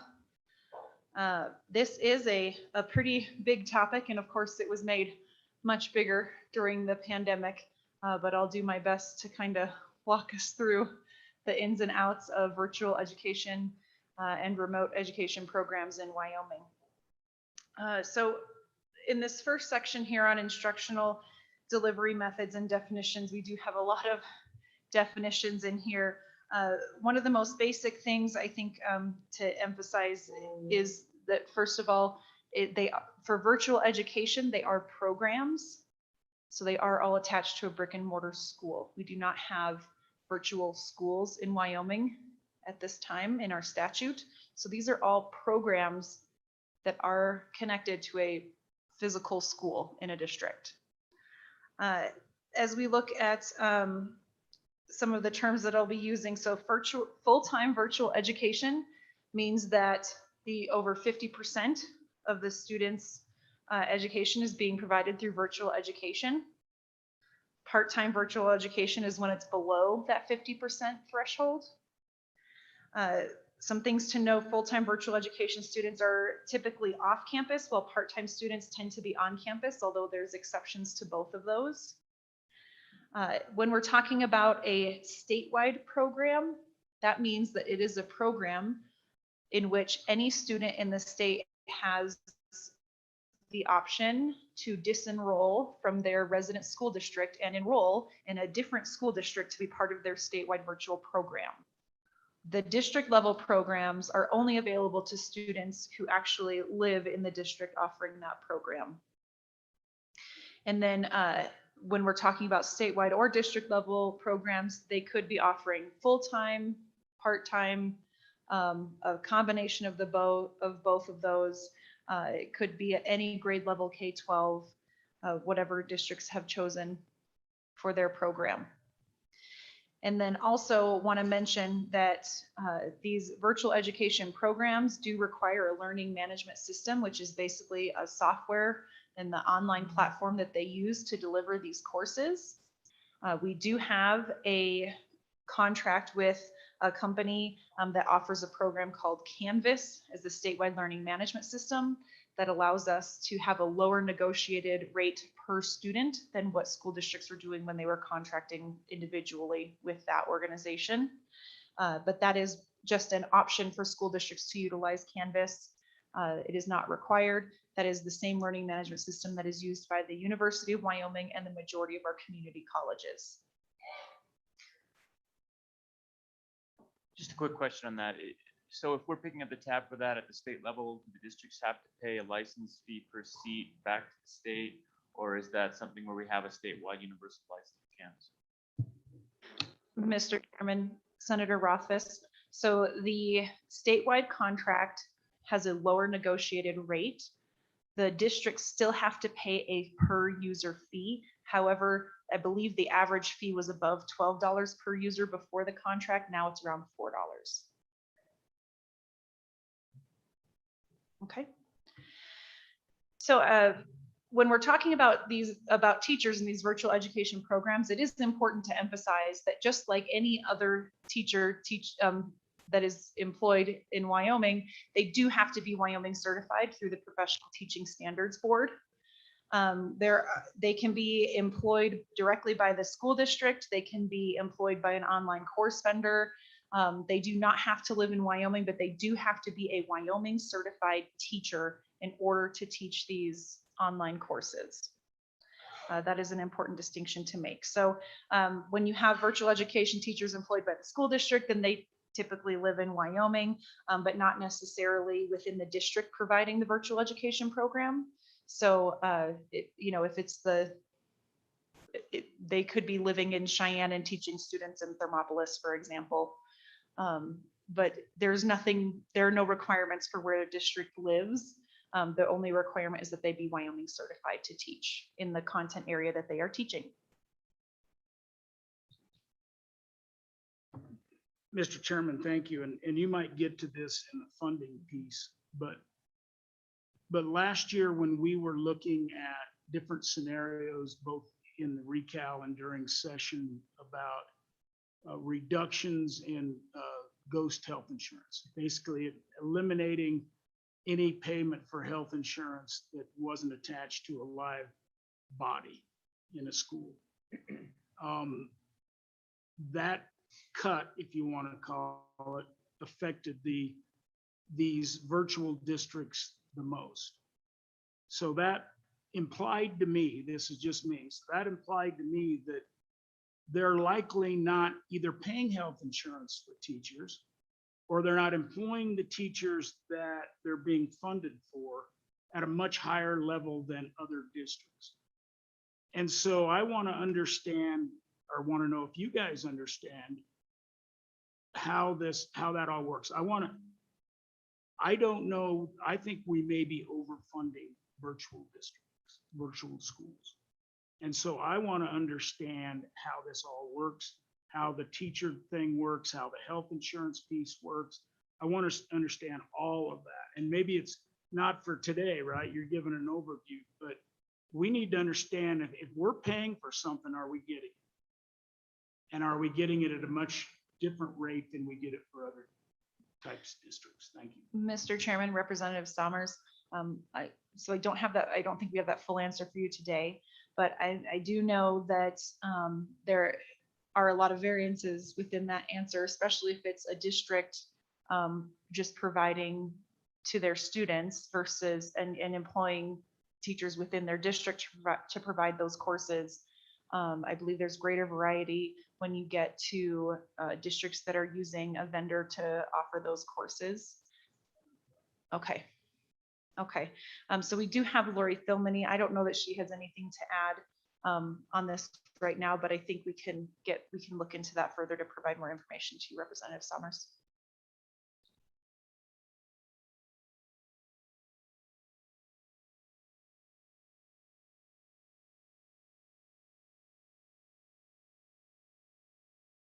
So then I'll continue on to talk briefly about remote education. This is a provision in our statutes in which classes are being delivered by a teacher in a physical classroom and pretty much being live streamed to a student that is off campus. So there has to be a way for the two-way communication to happen for the student to ask questions, interact with the school district. But pretty much it's basically a live stream of a physical classroom to a student who is not in that classroom for one reason or another, either because they're in another district or during COVID, it was a lot of students were quarantined, things like that. But important to note that that is separate from virtual education programming, and it is not subject to the same rules and regulations that the virtual education programs are subject to.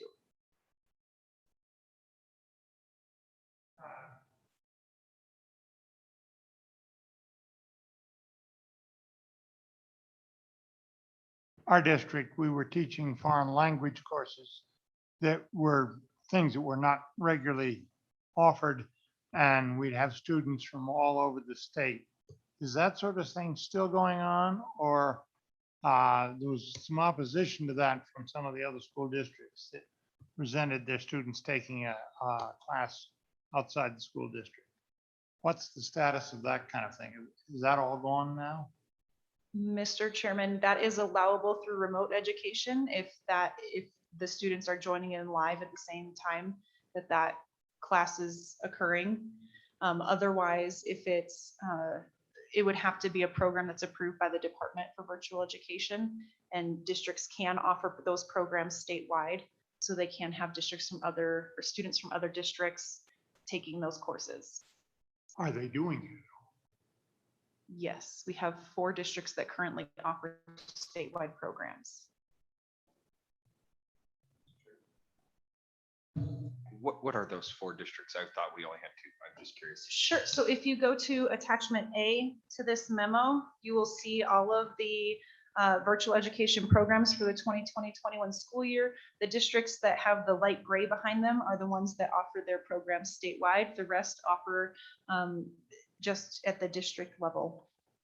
And so actually, this is a good time to actually dwell on this memo for a little bit. You'll see here a lot of the variety in what is offered through these virtual education programs, just based on what districts see as the needs of students, either within their district or across the state. Once again, there's the difference between if they're offering it just to students within their district or to students statewide. Either way, they do have to apply to the department to be approved for that program.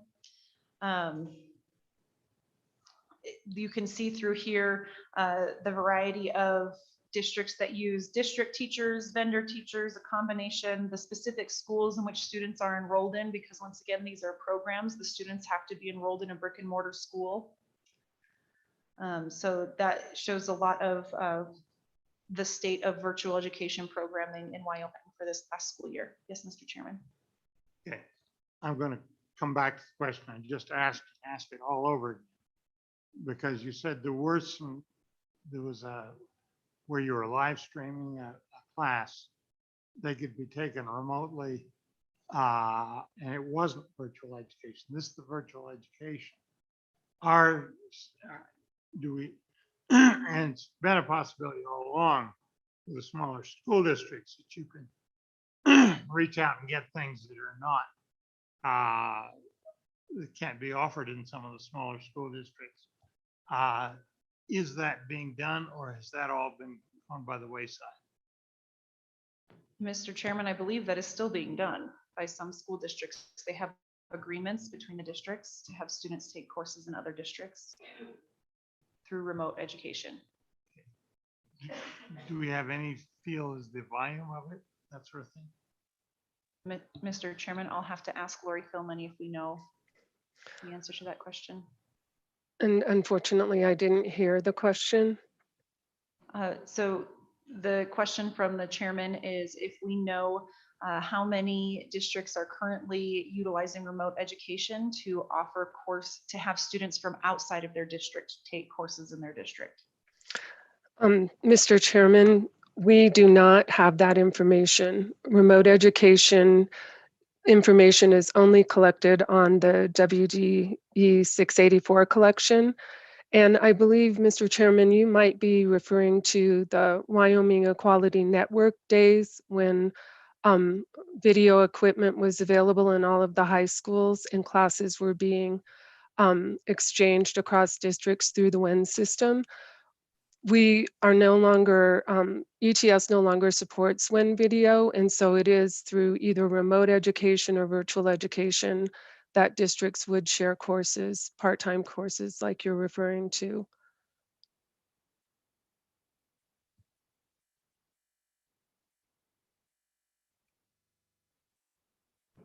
Sounds like we just don't know at this point. I think it is something that with some of the smaller school districts in particular might be very valuable. But it sounds like maybe we've just let it go by the board. I don't think we know whether we have or haven't. We know for virtual education courses, Mr. Chairman, but not for remote education courses.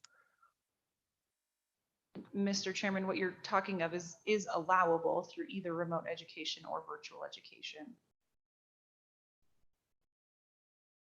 All right, so I'll move on to the virtual education funding. The funding is a little complicated because once again, these are programs that are housed within a brick and mortar school. So if a student goes to full-time virtual education status, then they are they have to be enrolled in whatever district they're taking those courses from. So if they're in a statewide program, the ADM for that student then goes to the district that's offering the statewide program. There is an agreement that is developed between with the vendors or whoever is offering, and then there's an opportunity for there to be an MOU between the two school districts if there want to be services that are still made available to the student in their resident district, but that is completely up to the districts to come to that agreement and what may or may not be offered to that student. It is also important to note that the attendance in the virtual programs is done through basically a participation equivalent. So they have a fair amount of flexibility in how they do their attendance through a variety of options that are available through our Chapter 41 rules. But it does not have to be, the student does not have to be sitting at their laptop basically during the equivalent bell schedule. They have much more flexibility to do their work when they're able to do their work, and then it can be tracked through the online learning management system. And I'll see if Lori has anything else that she wants to add just about attendance. Hopefully I nailed it. Kari, I'm just kind of curious, especially with this past year, we saw a dramatic increase in virtual education. I anecdotally heard some stories through the past year about how activities fundings are shared through these different districts. Can you maybe touch on that just a little bit with that ADM piece where it's, if they're in Laramie County, but they're now enrolled in Niobrara, but they want to play sports in Laramie County, how that ultimately plays out? Mr. Chairman, Representative Brown. So statute does require that any activities that are sanctioned by the Wyoming High School Activities Association, a student enrolled in a statewide program still needs to be able to participate in those activities in their home district. But the agreements between the two districts, the one offering and the resident school district, it's really up to whatever they negotiate for that participation. And then, if it's any sort of a program or activity that's not sanctioned by the WHSAA, then it's completely up to the resident school district if they want to allow that student to participate or not. Once again, I'm going to see if Lori has anything to add about the agreements between districts. You're right, Chief Aikens. It's totally up to the discretion of both districts, and they can enter agreements, and that virtual education provider district can pay a fee for any brick and mortar classes that a student would want to take in their resident district. But the two districts have to enter an agreement for that arrangement.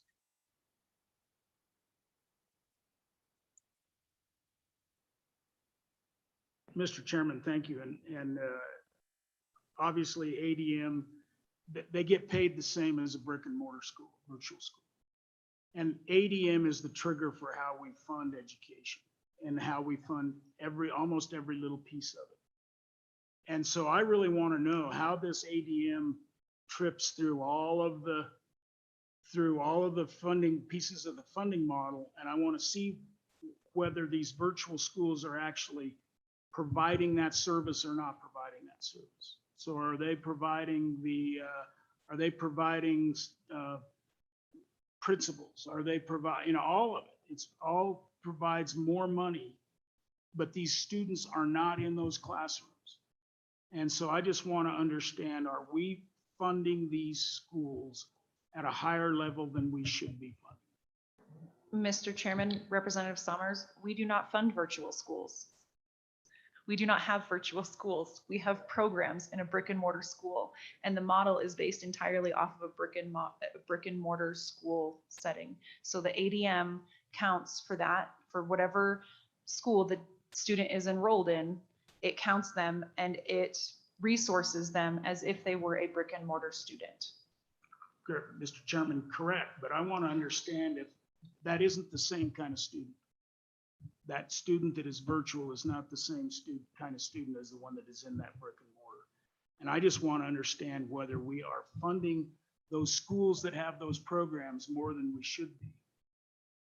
based upon the fact that these kids are not in those classrooms. Miss, In those brick and mortar classrooms, because ADM does trigger a lot of, most all of our funding in schools. oh,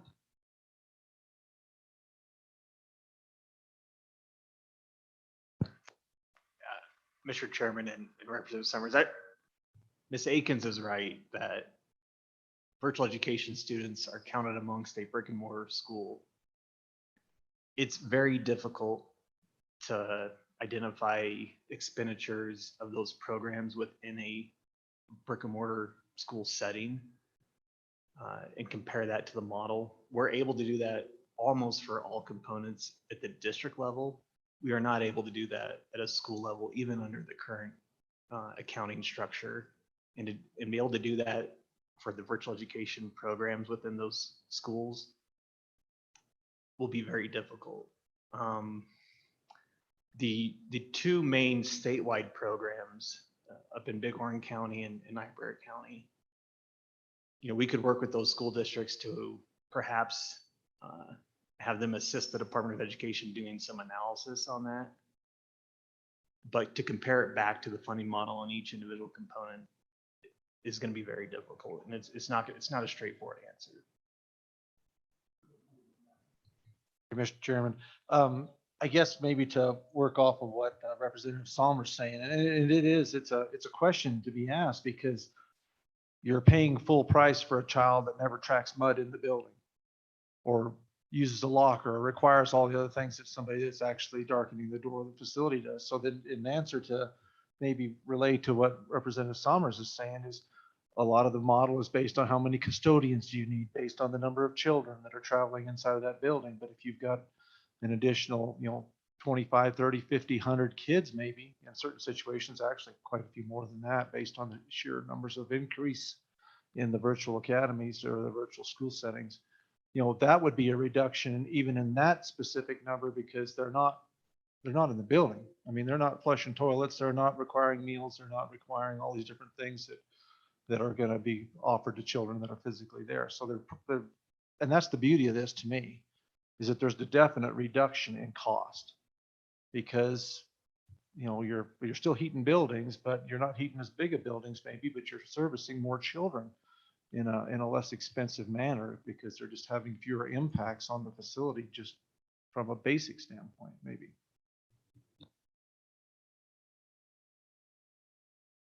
Can summarize where I think we are. We're concerned here that basically we're paying for a bunch of things that really are not real costs. And that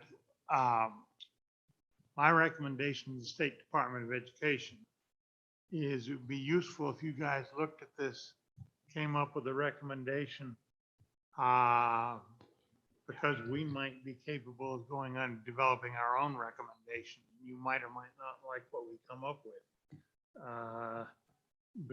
But we've had some experience with this model, and we can make some guesses and put them into law. This is an area where I think we need to look for some recommendations. And also, and I hope you'll get to this next, what is the data showing about the quality of education that's being delivered this way? Matt, did you have something? Yeah, Mr. Chairman, I'll kind of take this question or request. I'm not sure the department's in the best position to advise the legislature on this. And in fact, our 2020 school finance recalibration consultants actually have continued to recommend to fund your virtual education programs the same way as you currently have. Particularly, they didn't provide a firm recommendation on deviating from your current approach because of the COVID-19 pandemic. Virtual education programs changed dramatically from what they were in Wyoming compared to what's now occurring. Recall, and perhaps some of the committee members don't know, your technology costs within the model are funded on a student to teacher rate or a student to computer ratio of three computers for every one student, or sorry, three students every one computer. So while you may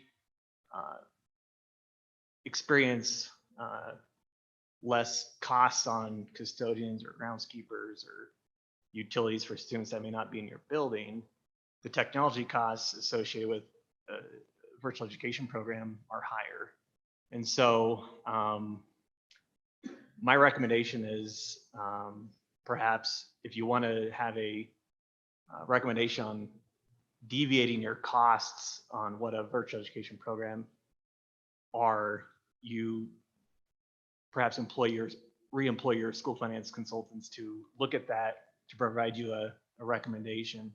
As I said, at the end of the 2020 recalibration, they chose not to deviate from their current recommendation to include those students within the average daily membership and fund them as if they were in a school. I'll leave it at that. Hearing is, we didn't get a recommendation out of consultants. They thought about it and gave us no recommendation not to deviate from.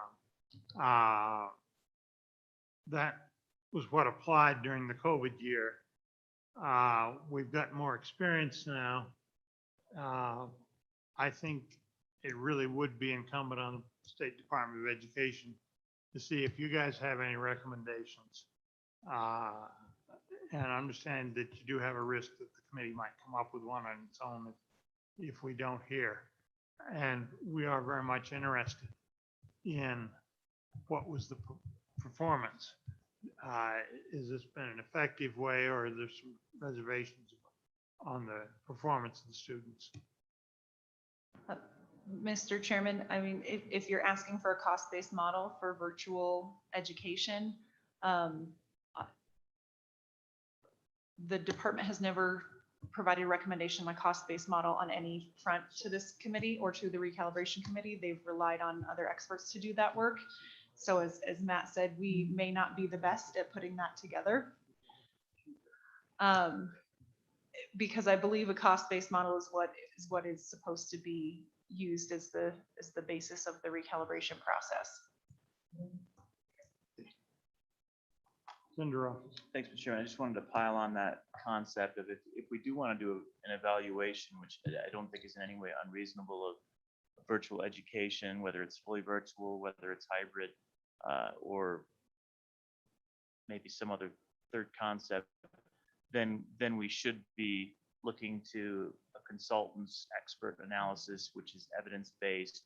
If we do it internally, we wouldn't be able to probably use that under any of the guidance that was provided in the Campbell decision. So I think whatever we come up with or whatever the executive branch comes up with would honestly probably just be set aside in favor of an expert consultant that we would then have to hire.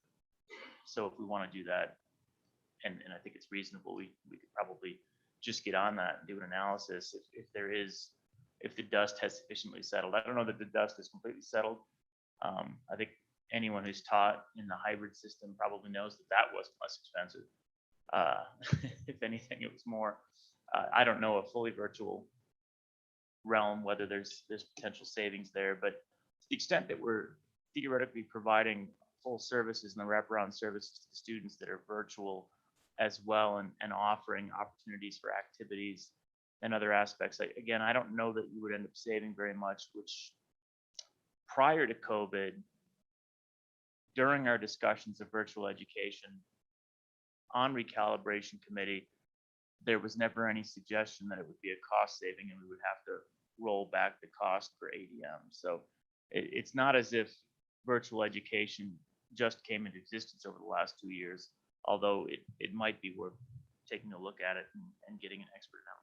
Thank you, Mr. Chairman. Okay. I would suggest to those of you who are starting to think about consultants, that they're quite expensive.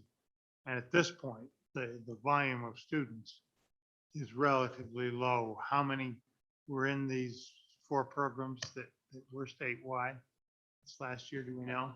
Mr. Chairman, if you go to the top of page 4 of the memo, you will see a table there that shows that with the 4 districts offering full-time statewide virtual education, last school year, there were 2,600 students. Additionally, there were 10 districts offering full-time district level with 2,800 students. So from 2019-20, when we had 1,189 students total, last year we went to over 5,400 students. So quite an increase. Okay, and that's the code. Mr. Chairman. Kari, so these students, though, these 5,000 students, they are not counted in the school facilities piece. Major maintenance, school sizes, those kind of things. Is that correct?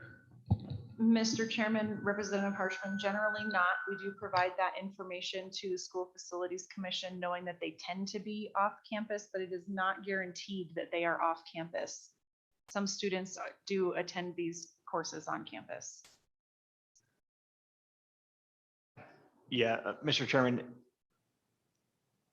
the answer to Representative Harshman's question is the only analysis that virtual education students are excluded from is the capacity calculation of a school district in when the School Facilities Commission evaluates capacity needs on K-12 schools. Virtual education students are included in the major maintenance formula to determine educational allowable gross square footage.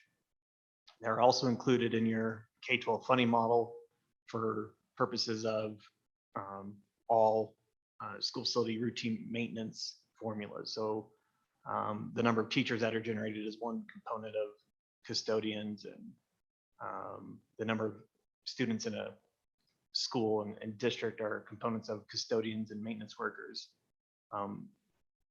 So virtual education students are included in those major maintenance and K-12 funding formulas. The only ones that are excluded for is the analysis that deals with capacity needs amongst capital construction. Thank you. And Mr. Chairman, follow up with Matt maybe on this. It goes back to Representative Summers, and particularly when we did this, we were looking at this excluding payments of health insurance to those that are taxed. It really affected those districts. And I'm assuming that's because they were vendor maybe districts, or was it because it was a significant drop, or just a number of. Mr. Chairman and Representative Harshman, partially it was timing. The analysis with that data on the assumptions was those school districts were being resourced in the K-12 funding model on their prior year data, which saw a large number of students come into those school districts, which generated additional staff in the K-12 funding model.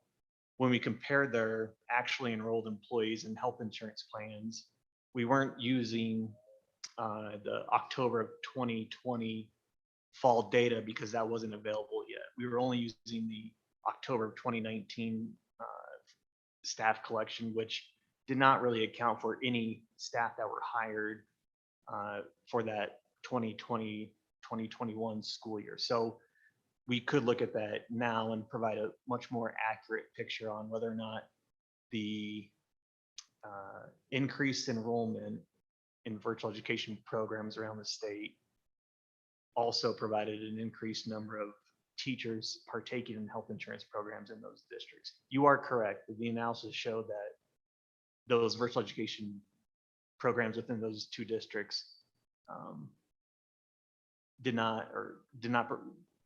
the potential decrease to health insurance was more severe in those districts, but I don't know if that would actually have occurred.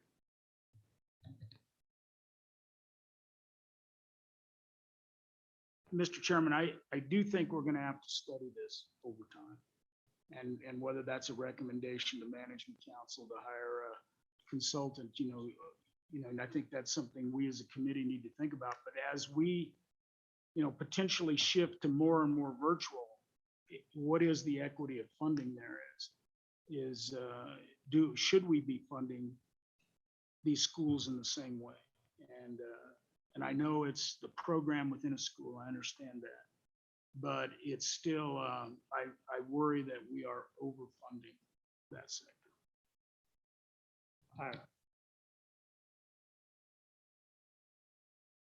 He just stole some of my words. I've had about the same kind of feelings that this is something we're going to have to pay some attention to. I'm not sure the topic is quite right until we've had another year to see what it looks like, maybe on this fall's enrollment, as to how much of a problem it is, because that will tell us how vigorous we have to be about dealing with it, whether the consultant's going to be appropriate, whether we can deal with it with a less formal trial and error type approach, and how we're going to handle this. Let me try to move you on now. What do we know about the performance of the students that were involved? Sure. Mr. Chairman, just one note as far as what we're anticipating for the upcoming school year. Of course, last year we saw an increase in the number of programs and in student enrollments in virtual education. We are anticipating that the number of district programs will be maintained or potentially even increase some more. However, that the number of enrollments will go down. But we don't know to what extent, of course, yet. Okay, I think that will give us considerable guidance for the future as to how important a problem we're starting to deal with here. But I suspect we will need to go back maybe to the management council after the budget session, maybe earlier, maybe later, but at some point we're going to say it's right for us to do something about it. And what have we got to do? Okay, what do we know about their performance? Mr. Chairman, so one important note is that we did not start collecting or sub-reporting on virtual students until the 2016-17 school year. That was a recommendation of the 2015 Distance Education Task Force. So we only have a few years specific data on virtual students versus non-virtual students. That information can be found in attachment B. You will see that generally when it comes to the statewide assessments, the virtual students tend to perform below non-virtual students, although there are a couple of exceptions. The couple of rows are highlighted. You'll see grades 9 and 10 ELA, the virtual students perform better than our non-virtual students. I did also provide some graduation rate comparisons just for the high schools with our two longest running programs versus the statewide average, and then also the school performance ratings for all of the schools in those two districts that have the longest running programs. Although important to note that that is the graduation rate and the school performance rating for the entire school. We don't have that just for the virtual students. We will, for the first time, because we just started collecting that information in the 2016-17 school year, and because federally the graduation rate is done in a cohort fashion, we will start having individualized graduation rates for virtual students in those programs, basically treating it more like a calculation for a separate school as opposed to as part of that brick and mortar school that they're part of. But you have to start that cohort their freshman year. So with that starting in the 2016-17 school year, we're just now going to have that for the first time during this for the 2020-21 school year, if that makes sense. I would caution you to remember what Representative Summers was talking about earlier, that in evaluating some of this data, you need to know what the incoming profile is too. What kind of performance do we expect out of these students, given the kind of students that we're getting in and what we know about their characteristics, and how does that affect the analysis of how the virtual education is doing? That's going to be an important point too. And Mr. Chairman, so then I'll just point to on page 5 of our memo under virtual education best practices, we do have a list of some survey results from that 2015 Distance Education Task Force that asked about the reasons why students join a virtual education program. And so the most common answer was to focus on academics without distractions. Then it was to progress at an individual pace, also to get away from negative peer groups or to escape bullying were the top answers at that time. I mean, all of those do lend suggestions to a student having potentially struggling in a brick and mortar setting. So, and I will just add that even though the data generally suggests some lower performance by these students, we do know that a lot of students really excel in these virtual education programs, and that it is a fabulous option for many of our families, especially some of our ranching communities that want where they live in a more remote area and they want more flexibility for their kids. They don't want them spending 2-3 hours a day on a bus. They want them spending more time with their family. So I do really see these virtual education programs as a strength when it comes to choice for families in our state, and being able to make the best choice for their family. Thank you, Mr. Chairman. Maybe along those lines and looking at attachment B, would it be possible to go back and look at the number of students that, for example, are third grade math? You look at the overall number of students that are proficient in Wyoming at, nearly 54%, but then in the virtual setting, it's 28.3.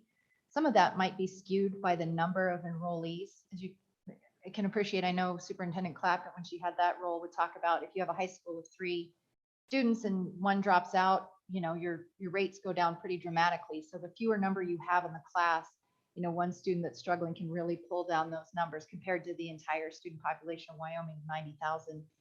Having one struggling student doesn't impact that. So is there a way that we can get kind of a breakout of how many students were classified in or were enrolled for this purposes of this table?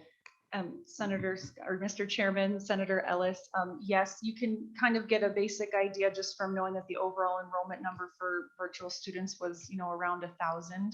And so divide that by, by how, 13 grade levels that we have. You're talking typically, and especially in the elementary grades, you're talking about less than 100 students included in these numbers, but we can provide that specifically, yes.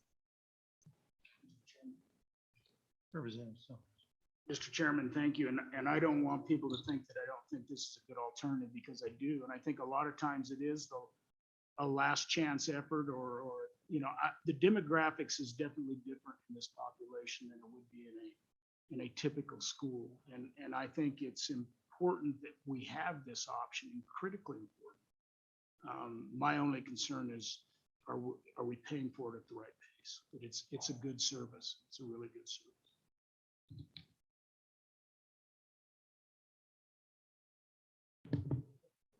Thank you, Mr. Chairman. The only caveat I'd have about that thought is, if it's so important and we want school districts to do it, this part is an element of them balancing their own books. And if you start to defund based on virtual education, I could see where school districts would not care to emphasize this type of learning. Thank you.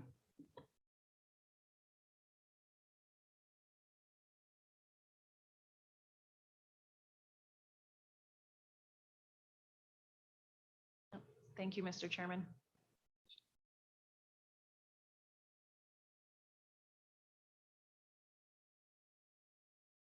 Do we have any public comment on these things that we've been talking about, including virtual schools, but also the material we got from the state board? And that's anybody here? Mr. Winnie.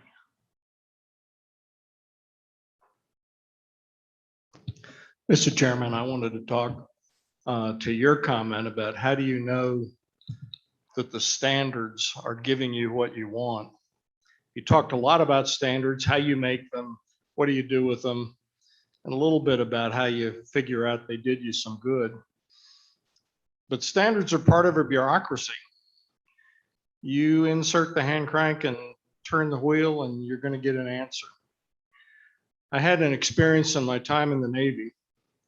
In the Navy nuclear submarine world, training, education, and teaching is very much a part of what they do. And I spent, in fact, 2 years at a chalkboard teaching young officers and enlisted.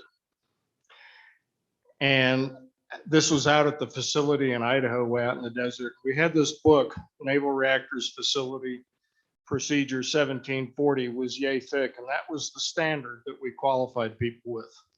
And it was an absolute standard.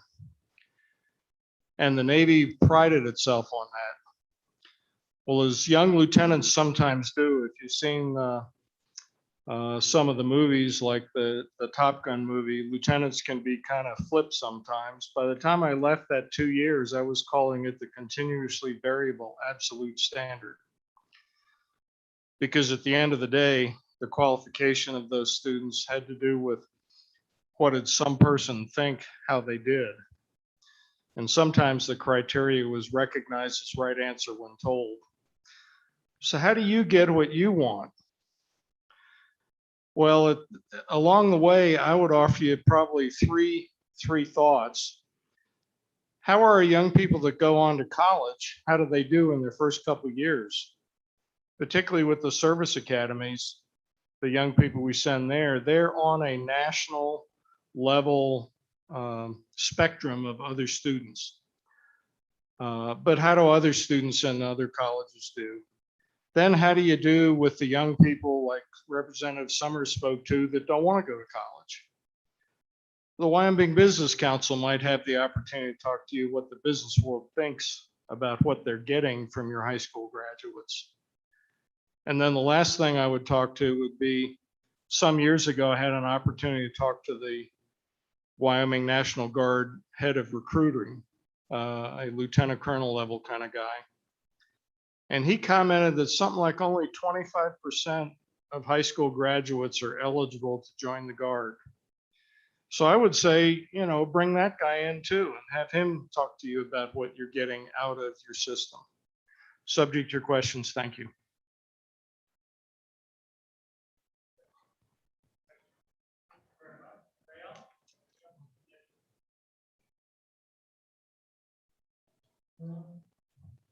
Thank you, Mr. Chairman. My name's Joe Haywood. I am the head of school for Wyoming Virtual Academy. And I just wanted to take a few minutes to share kind of my story with the Academy to help you with some background information and context as you have these larger discussions and over the coming months and years about whether, you know, how to fund the virtual ed and whether we should have it, so on and so forth. About 5 years ago, I spent 20 years in public education in districts in the West. And my wife and I, she's from a Wyoming family on the western side of the state that's been here since the late 1800s. And we decided we wanted to move our kids here, primarily because we'd heard about how good the schools were, which we have absolutely loved.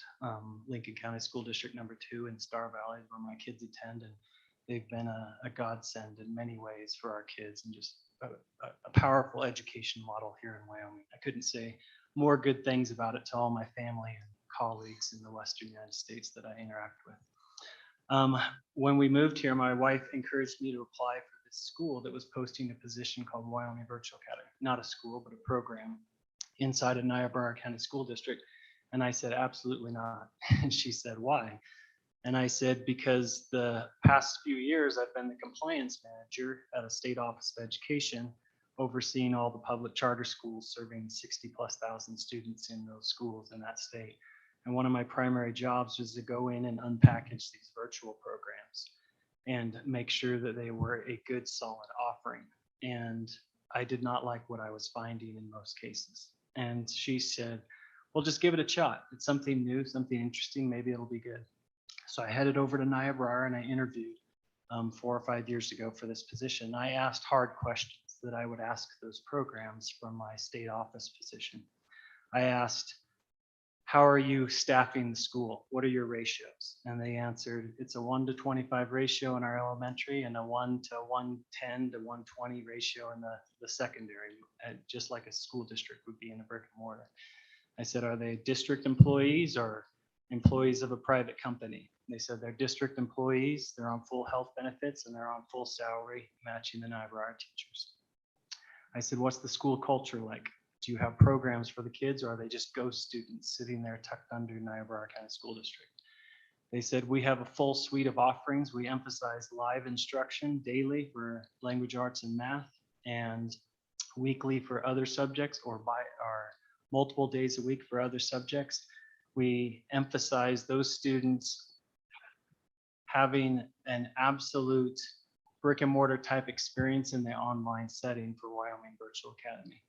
We have student councils, we have school clubs, we have yearbook committees, we have field trips all over the state. They wanted a full suite of offerings to these kids to make sure that they had everything they might have if they went to a district setting. I asked what the curriculum was like. They purchased their curriculum through Stride K-12, a national company that has over 300 courses available to these students that are aligned every year with the Wyoming state standards and approved through the Department of Education here. We ship all the science lab materials or hand materials to the kids that they might need, such as readers in the elementary and things of that nature. So not everything's just sitting there in an online program, but they actually have things to grab and hold on to as they need. I asked what the tech side looks like. We ship a laptop to every single kid as soon as they enroll, and we provide 24 hours a day, 7 days a week, year-round tech support for those families. So anytime they have a problem, because they might be working on the weekends or in the evenings, and we need to have a full array of tech specialists ready to help them with not just the curriculum, but the technology behind it. When I finished that interview, I thought, I've never even heard of anything like this before. And what I've discovered over the last 4 years of helping to lead this program with the Niobrara County School Board and Superintendent Murich is you have a hidden gem sitting here in the Western United States in Wyoming and Wyoming Virtual Academy. I mean, it provides a powerful offering to the citizens of the state of Wyoming. I don't think it should replace the districts. I wouldn't want it to. My kids, like I said, Lincoln County School District #2 has been a godsend to my kids, especially he's going to be a senior this year. He needed the teachers that are in that district, and he needed what they have to offer. But this is a powerful offering to the kids in the state. And I can say as a longtime educator and a citizen of the state with kids in this system, I give it a full vote of approval. And I don't do that in any selfish way. It's a good thing for kids. So just wanted to offer that. Just curious, how do you handle career technical education? Kids that are interested in that, because not everybody's academic. We just added a program a year ago, and by this fall, we should have, I believe it's between 9 to 11 pathways built out. We've done that in an accelerated fashion, but we have a full-time dedicated career learning coordinator that we've hired to oversee that whole process. She's there in Niobrara County School District in Lusk, and she's done a remarkable job in just 1 year, but we're really excited about the future of that program, the offerings within it. So how do you teach welding virtually? There are certain dynamics that we didn't figure out this first year, but in future years, we're looking at that. We started tapping into some of the virtual schools across the country under Stride K-12 and asking how they do it.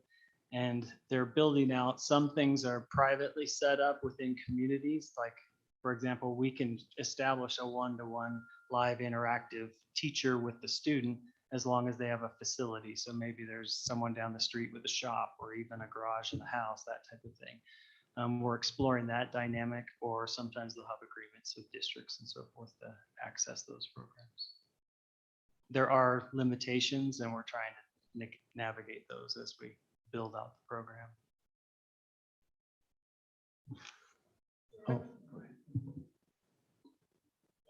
Thank you, Mr. Chairman. Thank you for your presentation. I'm curious about the MOUs that were talked about before. How many MOUs do you have, and are they done by child, by district, or do you have a one-size-fits-all? How do you work that out? I believe the only MOUs in place with Wyoming Virtual and Niobrara are a few students, a relative handful of students in other districts where we might be offering courses, such as maybe they're in a tiny district and we have some foreign language courses offered that they want to access. And so they'll sign up for 1 or 2 courses, and an MOU is established between basically the 2 district offices to make sure that happens.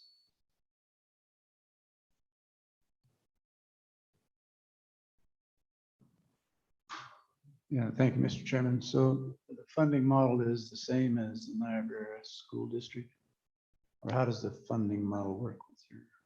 I'm not involved in how the funding flows out of the state into Niobrara, but as you've been discussing, it sounds like it's a universal model as far as the money flowing into that district.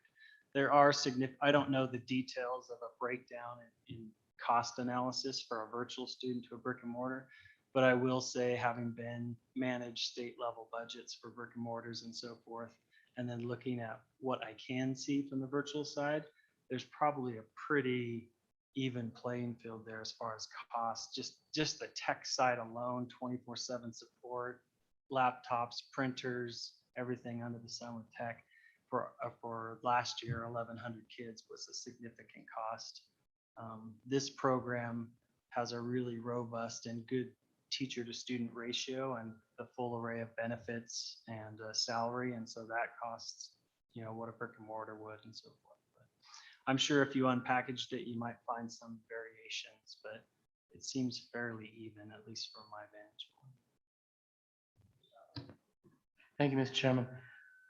So a couple questions. Can you electively be a virtual student? Can a parent and child decide they want to be taught virtually? And then given, I understand the challenges with COVID, but before that or after this, I guess my question would be,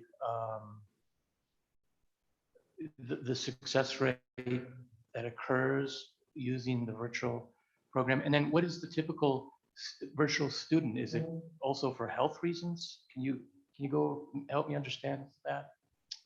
Yeah, so the first part of the question, as far as becoming a virtual student, if you're going to stay in district, that district has to be providing a virtual program, and then you would jump into their virtual program however they have that set up. So if my children in Lincoln County 2 wanted to, then they would have to go through their program.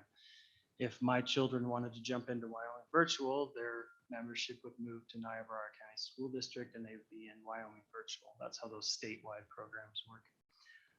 As far as performance, when I took over as head of school 2 years ago, I moved up from principal to head of school. I wanted to unpackage the first 10 years of existence of Wyoming Virtual. So we started looking at hard data. We found two deficiencies. One was our most recent YTOP scores, especially in the elementary, weren't aligning with our STAR 360 or NWEA mapped data, which is typical nationwide type tests in ELA and math.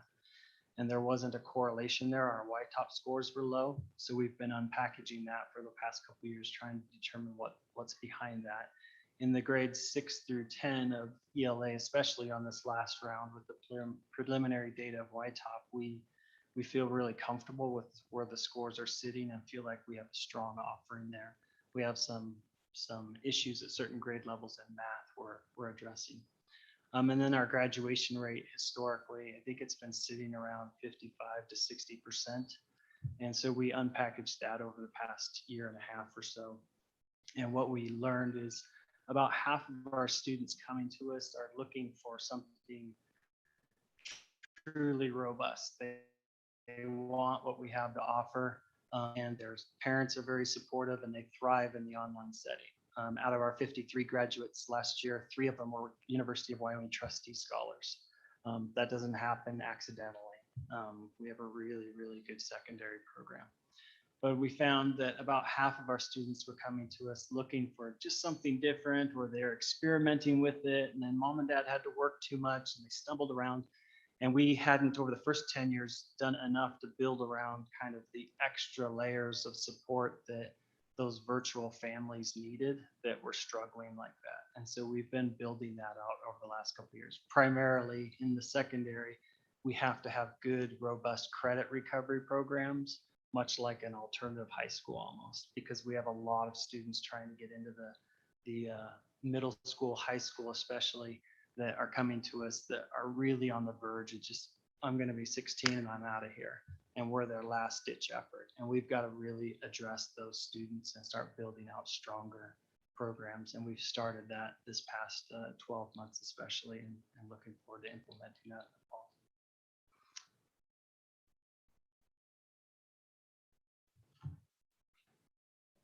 Thank you very much.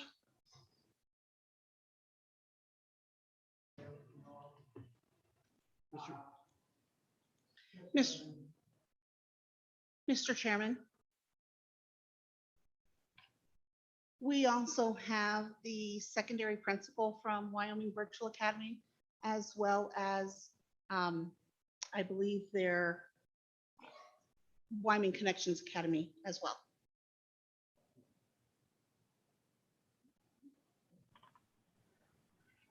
Hello, Mr. Chairman and members of the committee. Thanks for the opportunity to speak with you today.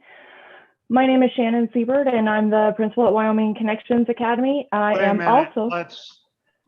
Who we got, Can you hear me? before let anybody in, I wanted to recognize some people here, so we'll get to you in just a minute. Okay. Yes, ma'am. Hello. Yeah. My name is Deardon Campbell, and I'm a longtime resident, 20 years of Saratoga. And I'm also on town council, but I'm not here to represent the town of Saratoga. I'm here as a mom of 4 children who attend the Wyoming Virtual Academy in Niobrara. We've been doing it for 8 years. So I have a graduate, I have a senior, I have a sophomore, and I have an 8th grader. So you were looking to, if there were any success stories. My oldest is one of the trustee award winners for University of Wyoming this year. And there are many reasons why we went to the virtual academy, but all my kids do play sports for Saratoga. We have a really good working relationship with the superintendent of CCSD2 and the principals of the elementary school and the high school. So they have participated in all sports and speech and debate here for the town of Saratoga. That being said, one of my second daughter, when I brought her into the home for the virtual academy, I didn't know that she was having a problem with math. We never saw it when she was in the brick and mortar school. Brought her home and we were butting heads with the math program. Like, what is going on? So one of the teachers, the homeroom teacher, did some sessions with her, and then she called me and said, we have a problem. So this is my 5th grader. We had to go all the way back to number sense. And we're talking counting money, numbers, telling time. And the Wyoming Virtual Academy put her in this national math lab for 2 9-week stints and then 2 summer sessions. And in a year, we got her back up to the 6th grade level in math. But I had no idea because she was coming home with straight A's, and we weren't seeing any math homework coming home. All I saw were spelling words. So I was like, man, that's a really poor mom moment that I had no idea what was going on. So that being said, like I said, my oldest just graduated and she's going to the University of Wyoming and got the trustee scholarship. And then my second daughter, who we brought home, just maxed out 3 sections of the ACT. They do a great job. And the wonderful part is that they have all the basics. And the one thing that I couldn't get 8 years ago here in Saratoga, AP Lit, AP Comp, AP Government, and Calculus. All my kids will have calculus when they graduate their senior year. So they've been able to do everything that kids get to do with sports and speech and debate and all of that. And the program is just amazing. So if you want to know if you're getting your money's worth, I would say yes. Absolutely getting your money's worth. And it was hard bringing them home. My second daughter said, "You're going to ruin my social life, Mom." But it's been an incredible academic opportunity for all of them. And all of my kids will have through calculus their senior year. And one of the reasons why it was important to me is my husband and I are both graduates of the Air Force Academy. And so STEM was really big for me. And we were able to get it through this program. And just to be transparent, my husband's graduated from Saratoga High School. His parents own the Hotel Wolf. They've been here since 1977. So he's a Saratoga boy. I grew up in Texas, so I was used to the public schooling there as well. And I wanted to give him a little bit of opportunity. And I found that here in the WIVA out in Niobrara County. So, and we get to live here in Saratoga and get everything that I wanted for my kids. And to answer your point on testing, my youngest son is 13, and I watch him do his math and play his video games, and I know he solves math in his head. You sit him down for a test, and he freezes. He was crying at the last White Top, is that where we are now? When it came to the math section, because he just tenses up. So I don't know if it's the virtual part of it or just that he's a 13-year-old boy.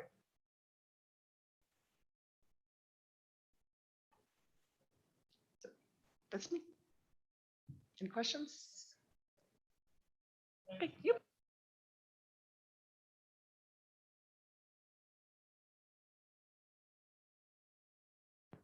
Okay, next.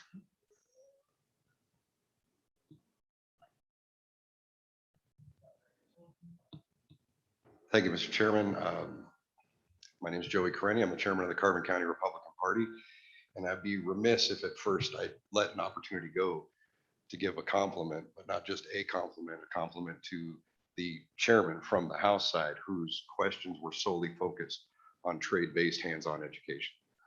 And I would implore the committee in all your decisions, regardless of the situation coming up, to always include that type of education on equal footing with any other type of education that's offered or considered in Wyoming.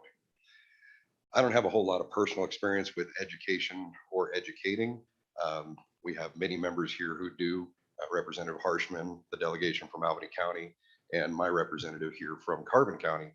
And forgive me if I don't know all of your professions, but every conversation that I've heard today, I've come back to one vein, and it comes to funding. And that's always been a consideration, and it's a consideration that I take pretty seriously. But what I haven't heard was the connection between the funding model and the way it's set up, the appropriations process, and then how money is spent. Those are three different things. And if those processes could be connected, and I understand once a budget is appropriated, it's up to the department. I also understand there's a lot that I don't understand about how systems work, especially when it comes to education.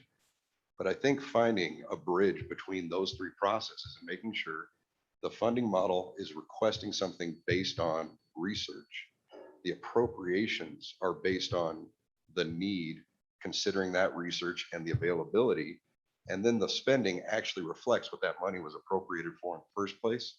We could easily answer Representative Nyman's question of how much would the virtual academy save or any other process save? Because we simply reduce those numbers that we've applied through the funding model and say they're not applicable here. I don't know if that's exactly the right way, but I'd like to help work on the thought process of how we approach funding versus the services the state gives out. And I'm sure that there'll be plenty of support even from people that don't directly receive the services. I don't go to school in Wyoming, but I am a beneficiary of having an educated populace around me. But that dealing with that, the one thing the legislature can definitely affect, and I hope that this committee would talk to their friends and associates in appropriations and even in revenue. How do we get to that number and make sure that number is being spent in these places the way we intended them to be, as just a regular part of what you do. I don't want to tell you guys what to think or how to do it. But I think a lot of the issues we run into, especially when the bottom line comes to how are we going to fund it, is our personal approach to the process and definitions. And the last thing that the representative from Natrona County on the end here said is, will the district still support these programs if they know they're getting defunded? And I understand that concern, and I would have the same concern. But the language I would prefer to use, and maybe the better way to approach it, is how would any department react if we started funding certain programs appropriately based on what they're using? I don't see it as defunding. I see it as appropriately funding a virtual education. And again, I'm not in education, so I don't know what that would really mean. But I think some of those definitions and postures we take when we're approaching these things, when the bottom line is it's going to have to come out of a budget, are just as important as the assessment, the delivery, and the final outcome and retention. I stand for any questions.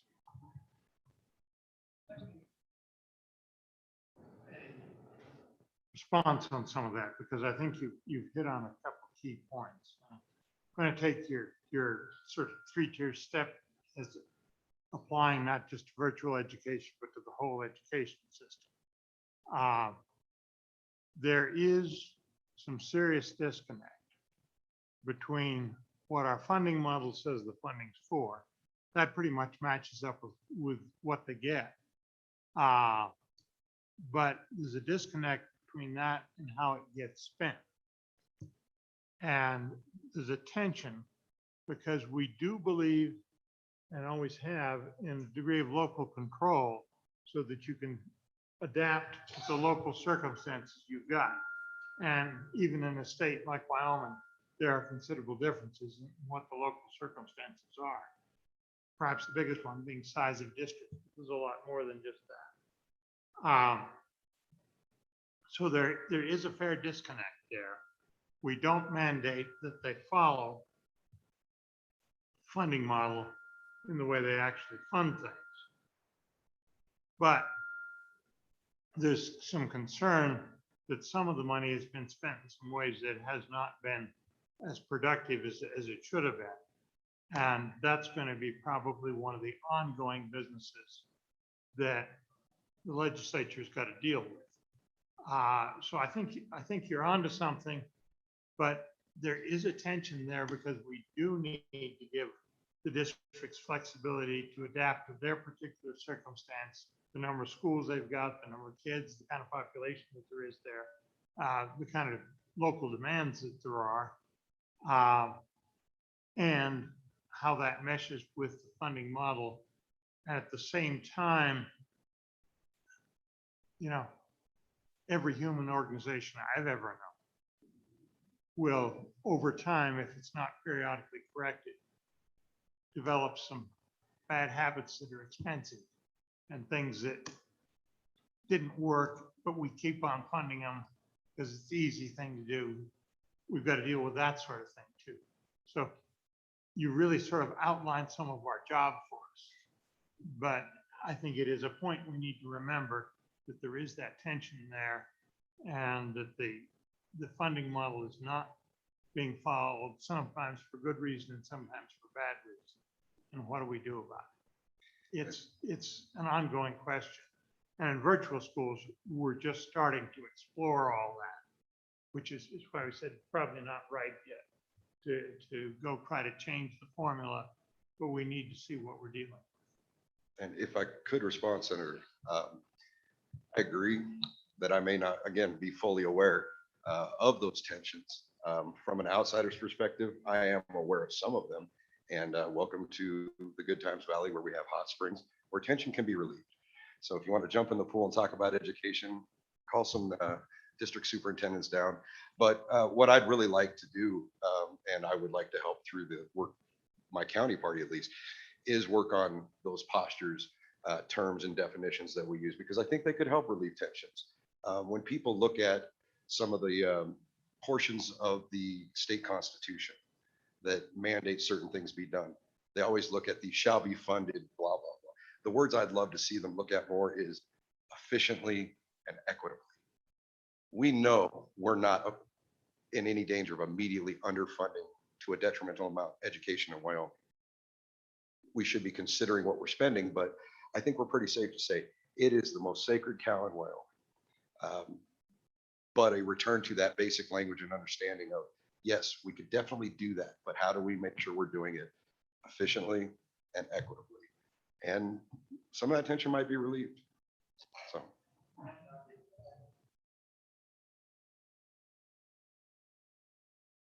The performance out of our schools is probably the most important thing that our state and local governments do. So, okay, thank you very much, sir. Now, LSO, we do have several people virtually. Okay, who have we got first? Mr. Chairman, I believe first we have Shannon Siebert from Wyoming Connections Academy.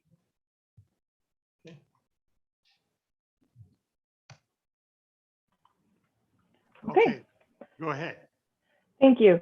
Thank you, Mr. Chairman and members of the committee. Thank you so much for the opportunity to speak with you today. My name is Shannon Siebert, and I am the principal for Wyoming Connections Academy. I'm also a Wyoming graduate and an alumni of Northwest College. Wyoming Connections Academy is a full-time public K-12 program through Bighorn County School District #1, and we do serve students all across the state. So we're one of the statewide programs. Unlike many Wyoming schools that were challenged to quickly develop online options for students during the height of the pandemic, WICA was able to draw on 20 years of Connections Academy experience in virtual education to provide proven opportunities for families, as well as seeking an experienced virtual provider. We also tried to reach out to state superintendents as well as other schools that were willing to take our instruction and support and offer any help that we could provide to them. As we begin to put the pandemic behind us, I want to take this opportunity to share with the committee why Connections Academy and virtual programs continue to be an important and necessary option for Wyoming families. We primarily serve students who feel that their traditional brick and mortar school does not meet their unique needs. Some of the reasons why families choose Wyoming Connections Academy range from needing more flexibility due to work, taking care of a loved one, or parenting, the ability to progress academically at their own pace, experiencing social and emotional challenges. Many students indicate that they've experienced anxiety or have faced bullying, participating in specialized or highly competitive sports or other activities, severe illness, oftentimes requiring travel and extended stays to larger hospitals, as well as the ability for families to just be more involved with their students' learning. We serve a highly mobile and transient student population. Nearly 1/3 of our high school students come to us because they're struggling in their local high school and turn to WICA as their last chance for a diploma. I think Joe Hayward expressed that very well as the transient student population and the reason why students kind of come to us at the high school level. One of the biggest misconceptions about virtual schools is that they must be cheaper or less expensive to operate. This could not be further from the truth. Not only do we have a significant technology platform, curriculum, and administrative costs, but just like brick and mortar schools, we're required to use Wyoming certified teachers, capture attendance, monitor student growth, intervene when a student is not progressing, as well as offer special education services and staff, school counselors, academic advisors, support staff, and we also have a physical office. We offer live lessons, which is our virtual platform for offering synchronized instruction, field trips, laptops, internet stipends to students and families. Our sponsoring district also has significant administrative costs related to district oversight, human resources, and state reporting. In closing, I'd like to thank the committee for allowing me the opportunity to speak with you today. WICA does want to find solutions for virtual programs in the state of Wyoming, and we are willing to work with the Wyoming Department of Education in any capacity needed. Thank you.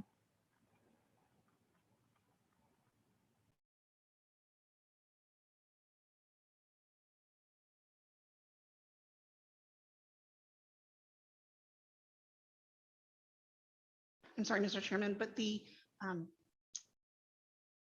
high school teacher from Wyoming Virtual Academy has experienced some technical difficulties and will not be able to provide oral testimony.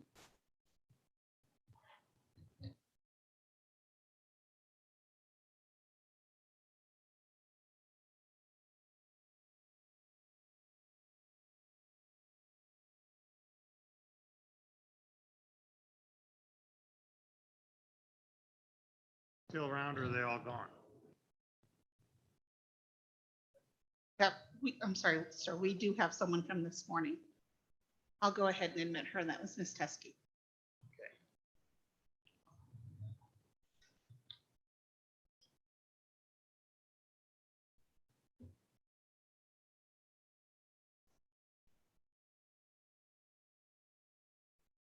Ms. Teskey, if you want to go ahead and start your video.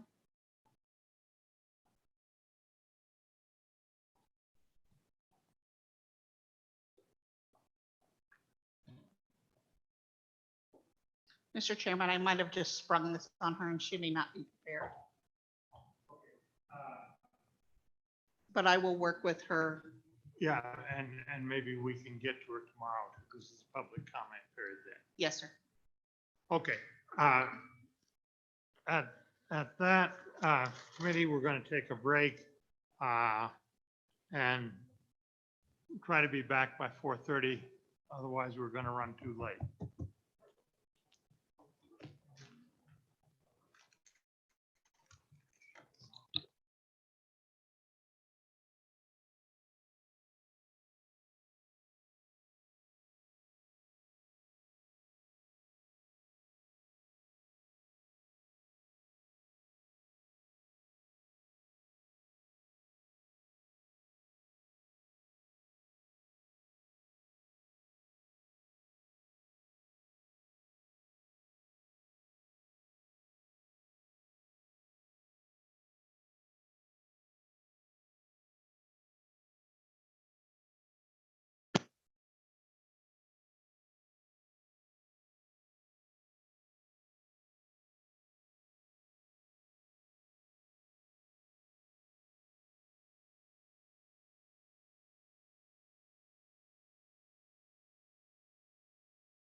Okay, folks, let's get started.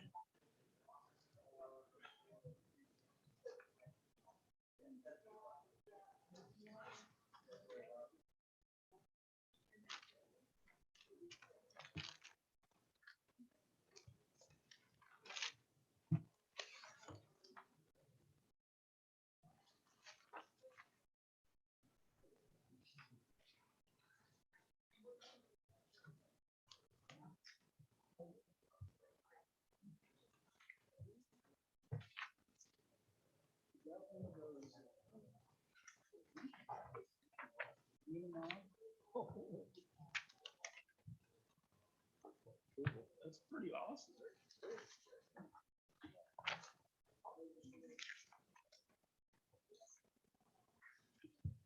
All right, where are we on the agenda? We're at the, 3:30?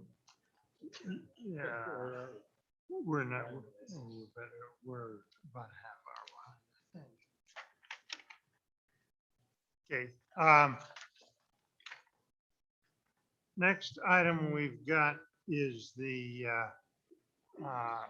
federal stimulus and State Department of Education. Explain to us what the feds have done to us this time. Co-chairman and committee members. I'm Shelley Hamill with the Wyoming Department of Education, where I serve there as the Chief Academic Officer. And as Chairman Scott mentioned, the next topic is related to the COVID relief funds. And the way that the topics are listed here on the agenda, they're kind of mixed between the two memos. So I'm not entirely positive which memo comes first in your packet, but I believe the maintenance of effort might be the first one. So unless you would like to go through the other one first, we'll start with that one. I believe that I also have a co-presenter, Trent Carroll,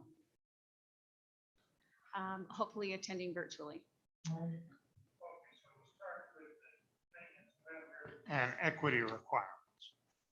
Okay, If- go ahead. If that's your pleasure. Yeah. Okay, all right.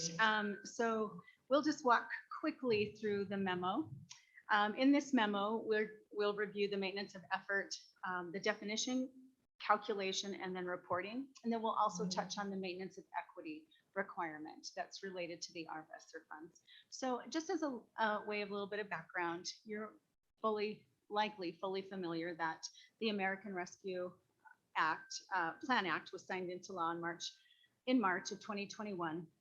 And it included some different components. It maintained the maintenance of equity requirement that we see with the ESSER 1 and ESSER 2, but it included maintenance of equity, which was new and different. We'll go ahead. Explain to us ESSER 1, ESSER 2, ESSER 3. What are you talking about? Absolutely.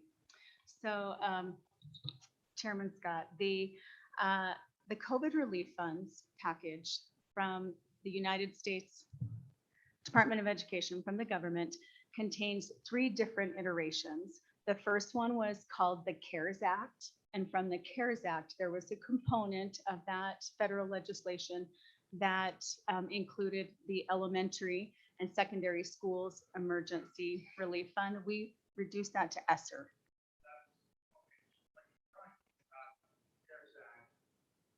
Was present when we had the special session spring of a year ago. So, Is that right? Mr. Chairman, this memo really talks about the 3rd iteration of funding. So, which is the ESSER 3, you might have heard it called that, or ARP ESSER. They are interchangeable. So we're kind of starting at the back end on the 3rd. Okay. So the CARES Act is ESSER 1, and then CARISA is ESSER 2. That was what was, we saw that those funds come in December of 2020. Okay.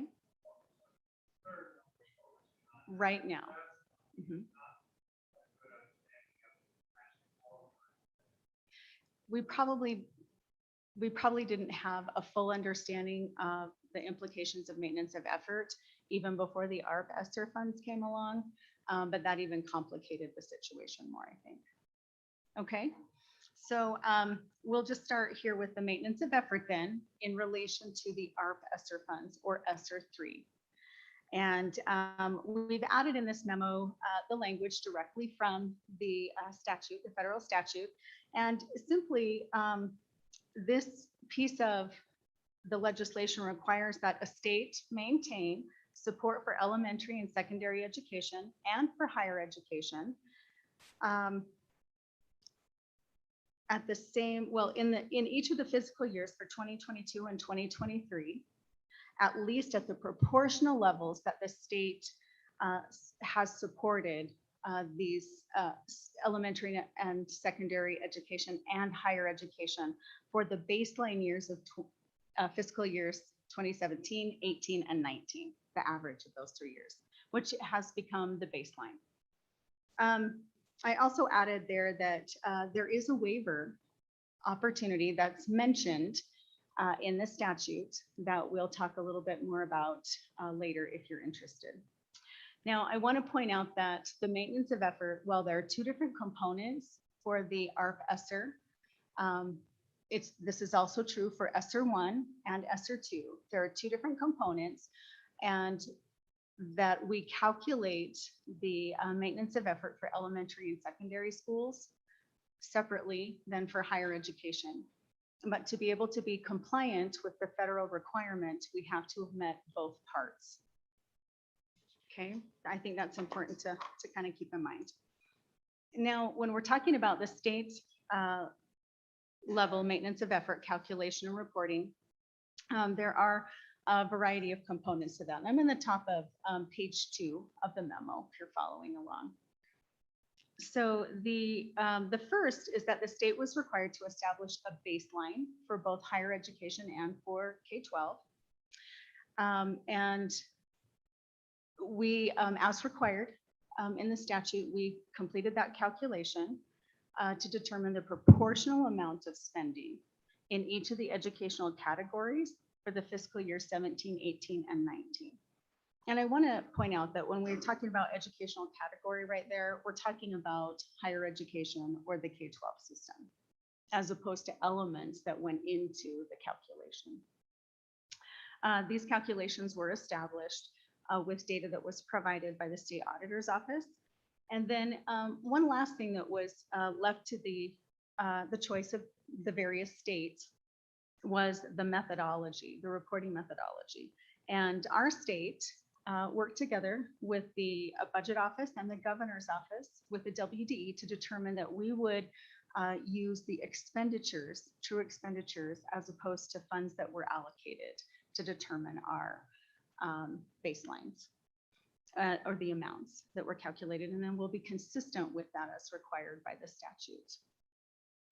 So you'll notice at the end of this memo that there are 2 tables, table 1 and 2, that demonstrate how those maintenance of effort baselines are calculated. And if you want, it looks like you're turning there. So on page 4, table 1 demonstrates higher education maintenance of effort baseline. And you can see that their proportional share in relation to all of state expenditures is 15.08%. And then table 2 shows the elementary and secondary education portion of, or the maintenance of effort baseline, and it is 38.73% in relation to the state's full budget. You'll notice on the tables what elements were included. Let me interrupt at this point and ask Mr. Wilmarth a question. It seems to me at session, we were roughly estimating that the maintenance of effort was going to be in the 35%. I'm confused as to how this compares with what we were looking at session.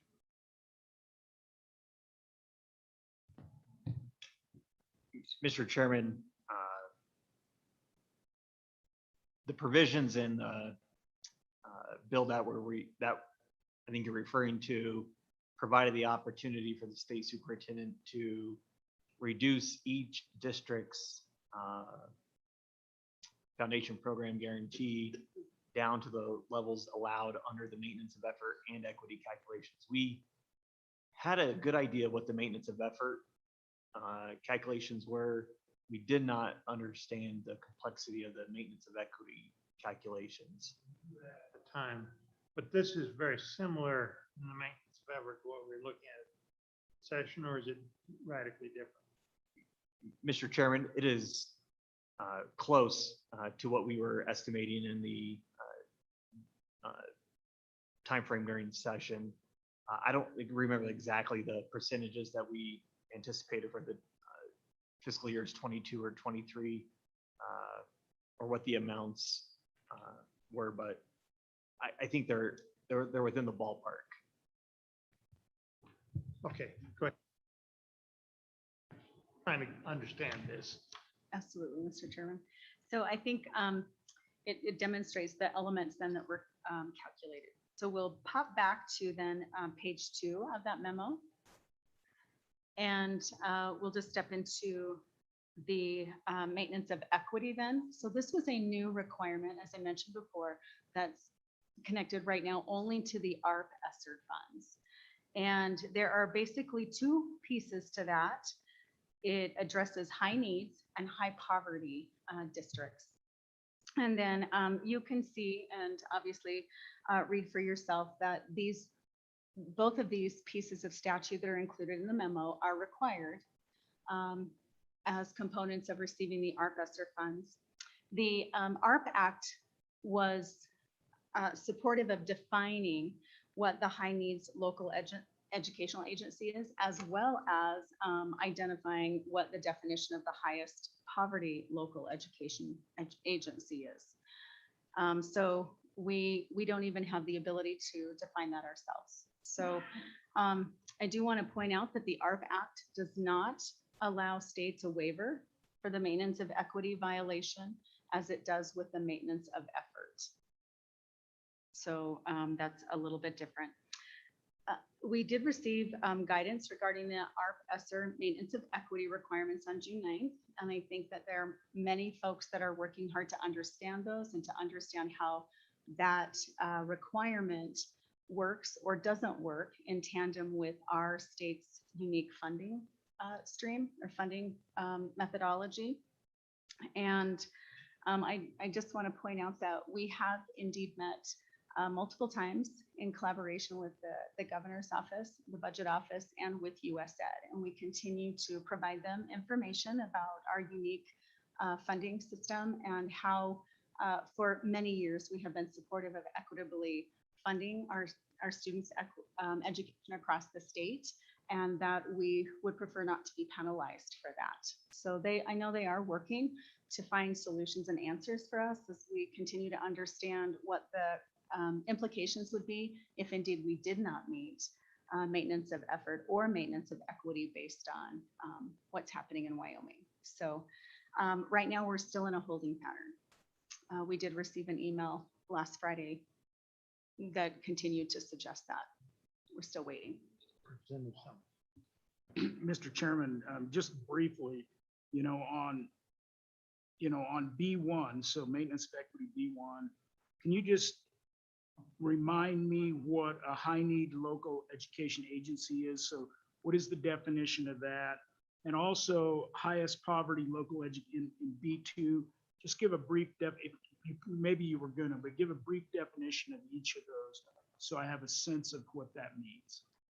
Mr. Chairman and Representative Summers, as you'll see on the bottom of page 2, there is the definition there, the high needs local education agency. But in a nutshell, what we do is we rank order the districts, and for the high need local education agency, we would also rank in the same way for the highest poverty.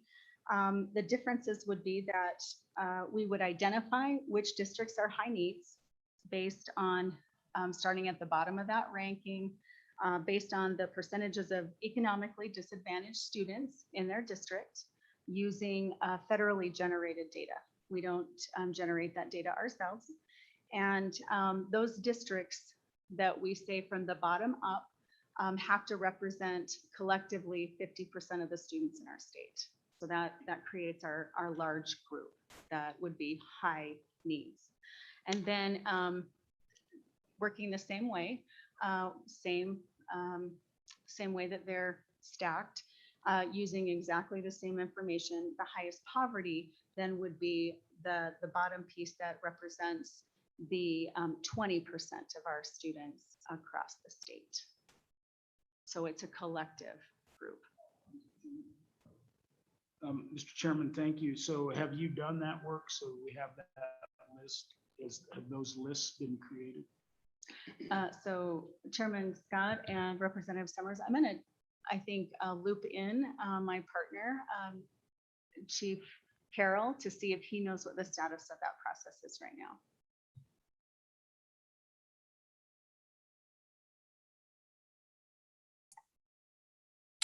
Good afternoon, Mr. Chairman, members of the committee. Trent Carroll, Chief Operations Officer, WDE. We have worked through creating those lists for both the high need and highest poverty LEAs. We've tried to model some of the numbers for next year, but keep in mind that we are still awaiting final data from the previous school year to make our calculations for the funding model for the upcoming year. So we're using a lot of assumptions, and I'm a little hesitant to share what that looks like because we really don't know until we get that data the second week of August. But we have laid out the districts, we have made those determinations, and we will provide some of that data to the U.S. Department of Education by the end of this month, by July 30th. And then there's a process that we can work through to request an extension of time to October 15th to provide the rest of that data once our data collections come in for the prior year.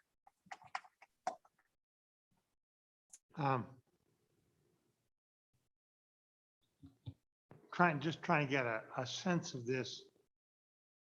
My sense is that we're going to see some of the larger districts in these categories. Is there some truth to that? Or is it going to tend to be the smaller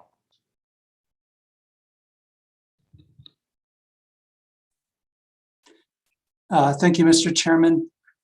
You are correct. I think it's likely that we will see some of the larger school districts.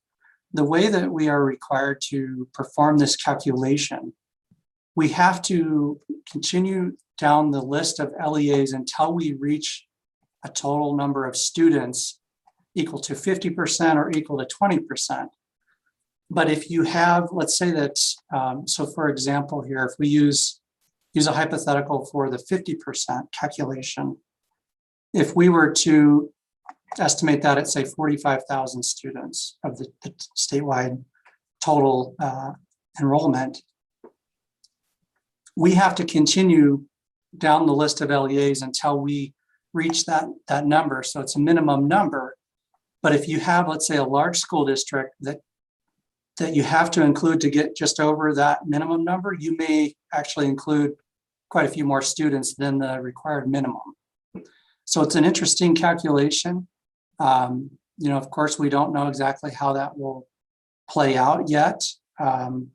But just working through a few estimates here, we were looking at around 22 LEAs for the highest poverty and around 30 for the high need.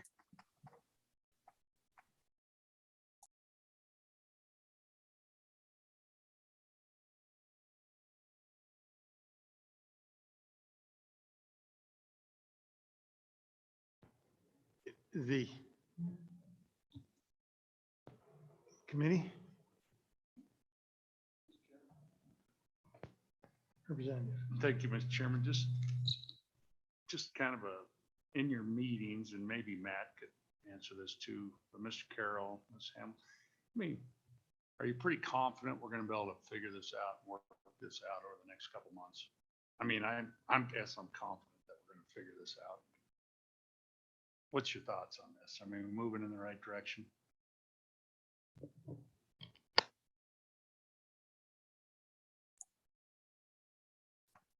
Mr. Chairman and Representative Harshman, I'm not sure who exactly named three of us, so a little pause there and lobbing the answer.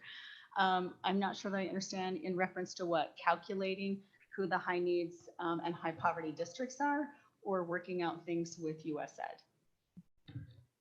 Mr. Chairman, I think really all of it. I guess my thing, I don't want us to get into a deal where, geez, we can't somehow accept the money because we, whatever. I don't know. I just want to kind of gauge your confidence in this process of us reaching the finish line on this, you know, with our federal partners. Mr. Chairman and Representative Harshman, this is certainly just my opinion, and I tend to be an optimist. So I am very hopeful that we'll be able to find resolution, or at least have an understanding of what the consequences would be if we didn't before we move forward. But again, that's just an opinion, right? Do we have any sense of what the consequences are if we don't meet the maintenance of effort? If, you know, we've looked at the cost of education. We fund some of the smaller school districts, which I think may not be in this list quite well. And I see it, that potentially this could be quite disruptive of what we've done. Do we have any sense of where we're going here? Mr. Chairman, I think that's kind of the linchpin of our discussions, trying to be able to learn from our federal partners what those consequences would be. And we just haven't been informed yet about what those would be. Mr. Chairman, thank you. Just so those lists of what districts fall in these categories, when is that going to be public? Certainly that's not there should be no reason why that's hidden. So when will the lists of these districts be made public? Mr. Chairman and Representative Summers, I would assume, you know, based on Trent's response, that we certainly wouldn't want to release those lists until we know that the numbers are verified and that they're accurate. But I'm gonna toss that to him to see if there's anything he wanted to add to that for further explanation. Thank you, Mr. Chairman and Representative Summers, for the question. As soon as we have data that we are ready to submit to the U.S. Department of Education, so that would include, you know, any kind of quality control that we would work through just to do a final double check on everything. Once we submit it to the U.S. Department of Education, I don't see any issue with us making that publicly available. Follow up, Mr. Chairman, just give me a time frame. Is that a week, 2 weeks, 3 weeks, 2 months? You know, the lists, I understand we're still waiting for guidance back from the federal government, which is really key in all of this as to whether this money can even be used. But just those lists, that's our responsibility to create. What's the time frame?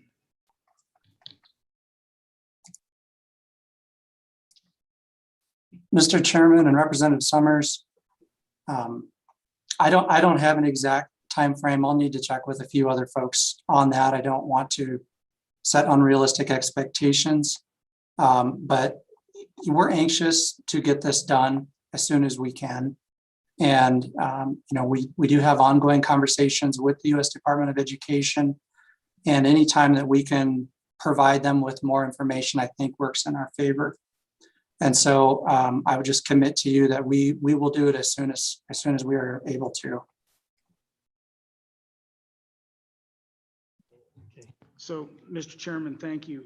So what is the hang up? Let's say, as we look at this, and I'm just looking at the high needs. So most recent data available from the Department of Commerce or for local education for which no data was, such other data as Secretary of Education determines as satisfactory. So have we figured out the data set at least that we're working off of and or not? Mr. Chairman, Representative Summers, we have identified that data that we're supposed to use for this. And it's Census Bureau data, and it's called the Small Area Income and Poverty Estimates, or SAPE. I'm not sure if that's the correct pronunciation of the acronym, but it's either SAPE or SAPE. We have identified that data and pulled that in, and we are currently reviewing that. Chairman, just, so what is the hangup?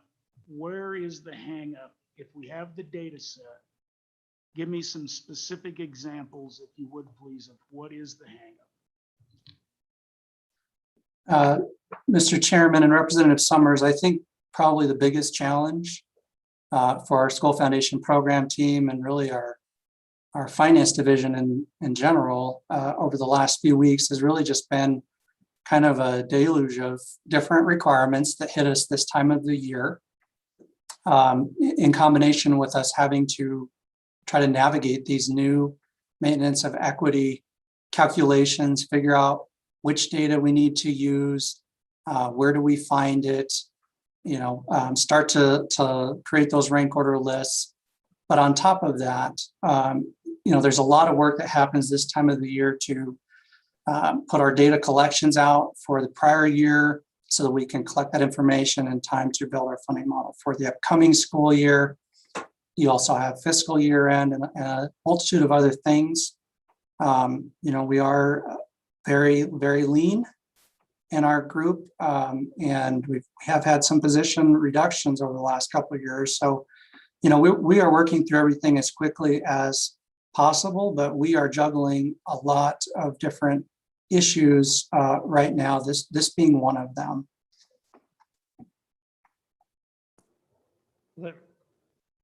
Let me try to chase some of this down. It sounds to me like at this point, we don't know whether we're going to have major troubles with this maintenance of effort. But given our funding system and how radically different it is from the other states in this union, it seems to me quite possible that we are going to have trouble, and we're going to find that what they're demanding just doesn't fit with our funding model. And we're under a lot of court mandates on that. And I think, although we have some differences on some of the details on the model, we think it is doing a pretty good job of getting the funding where it's actually needed. And I would point out, if nothing else, the two reservation districts up in Fremont County with very low assessed valuation and very high per pupil spending because of the way the state formula works. And they're just a couple of examples, but I think you see that through the system. And I'm quite concerned we're going to find that we have great difficulty meeting this maintenance of equity under the current system. Am I right in understanding that at this point, the state superintendent has not released any of these funds to the local school districts? That's what I understood that she said this morning. Is that policy going to continue till we have all this sorted out and know what we're doing? Mr. Chairman, yes. The funding right now has not been officially accepted by the governor. And I don't believe that he plans to accept those funds until we receive some answers to the questions that we have posed to the U.S. Department of Education. And so I don't think that will change. Your intuition is on the money in terms of the complications that this requirement presents to us because of our unique funding system. As you all know, our guarantee to our school districts is made up of a combination every year of state and local funds. And the way that this calculation requires us to look at funding, we're really only looking at the state portion of the guarantee. And so it's likely that we will have some districts in these two categories because of the way we are required to do this calculation, at least as it's laid out in the guidance, where we would not meet the compliance requirements of the maintenance of equity. And so those are the questions we're trying to sort out with the U.S. Department of Education. And I think we all hope that Wyoming's economy continues to improve. We've seen some of that this year with oil prices and production increasing above estimates, but it could create some issues for us if the local portion of funding increases in 22 or 23, then the state portion can automatically decline. And this MOEQ requirement doesn't really anticipate that kind of a situation.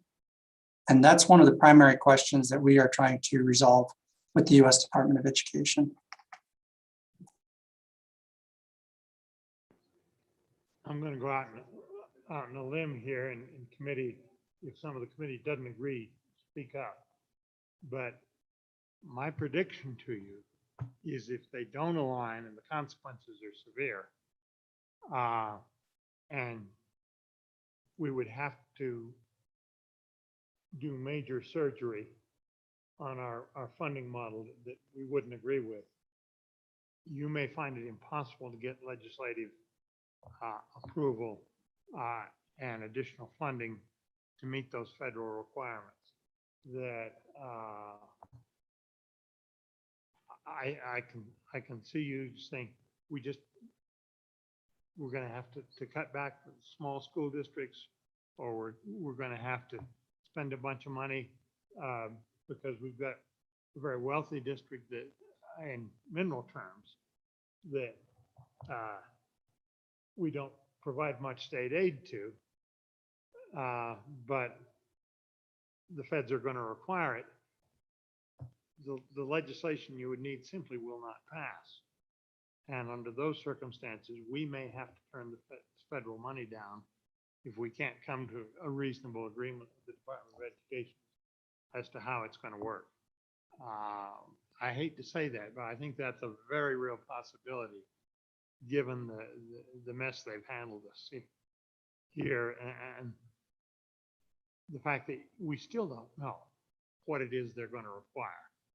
That's going to make it much more difficult and it's going to make it very difficult for all the school districts that might want to use this federal funding. We just can't go ahead with it until we know what we're getting into.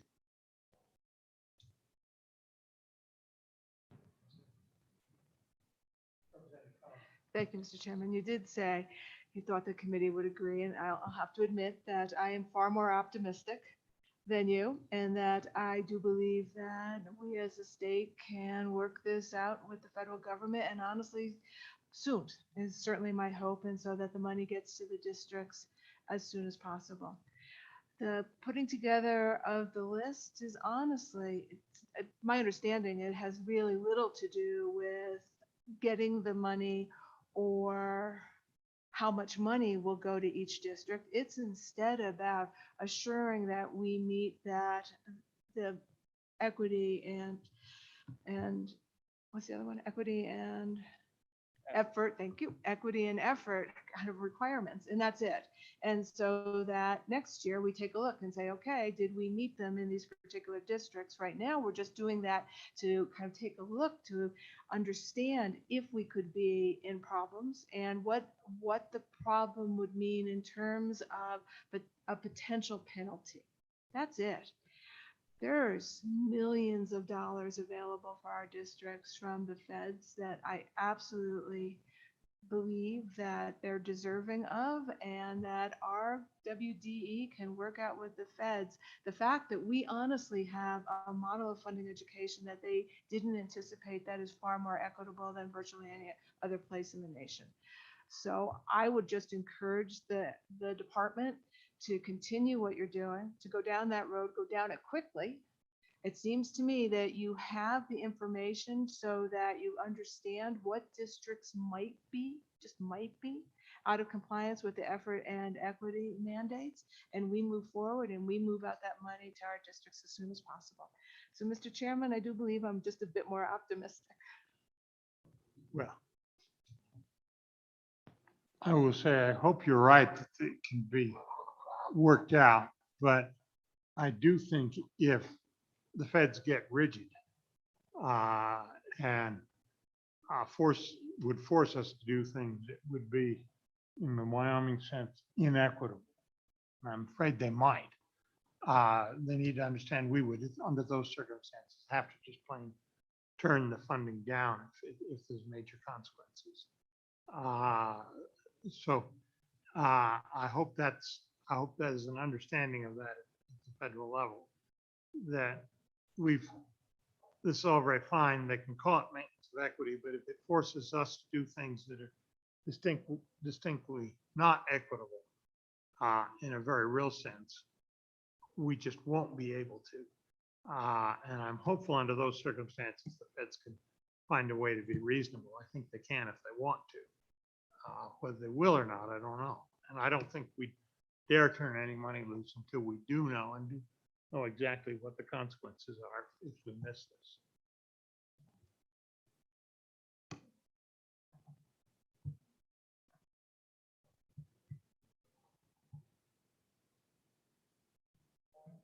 Okay. Okay, department, anything else? Can we go on to the other memo? Mr. Chairman, I don't have anything else to add to that. If Chief Carroll is interested, I'd allow him that opportunity. Nothing else, Mr. Chairman. Thank you.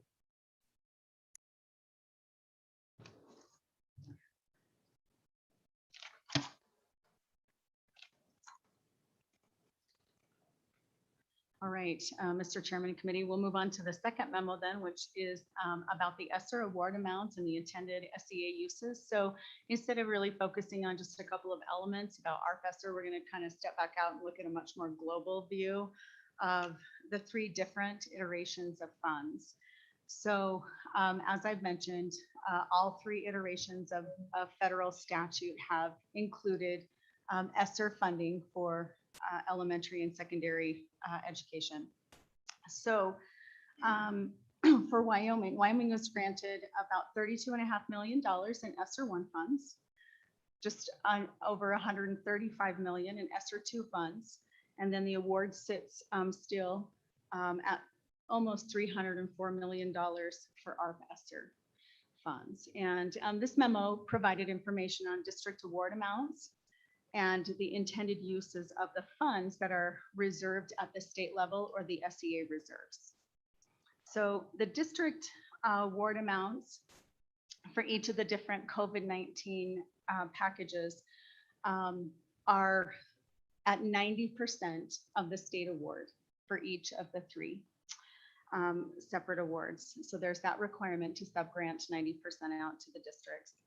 The total amount then for the funds that were subgranted directly to the Wyoming school districts, just over 29 million for ESSER 1. For ESSER 2, it was almost 122 million. And then for the ARP ESSER, about 273 million await.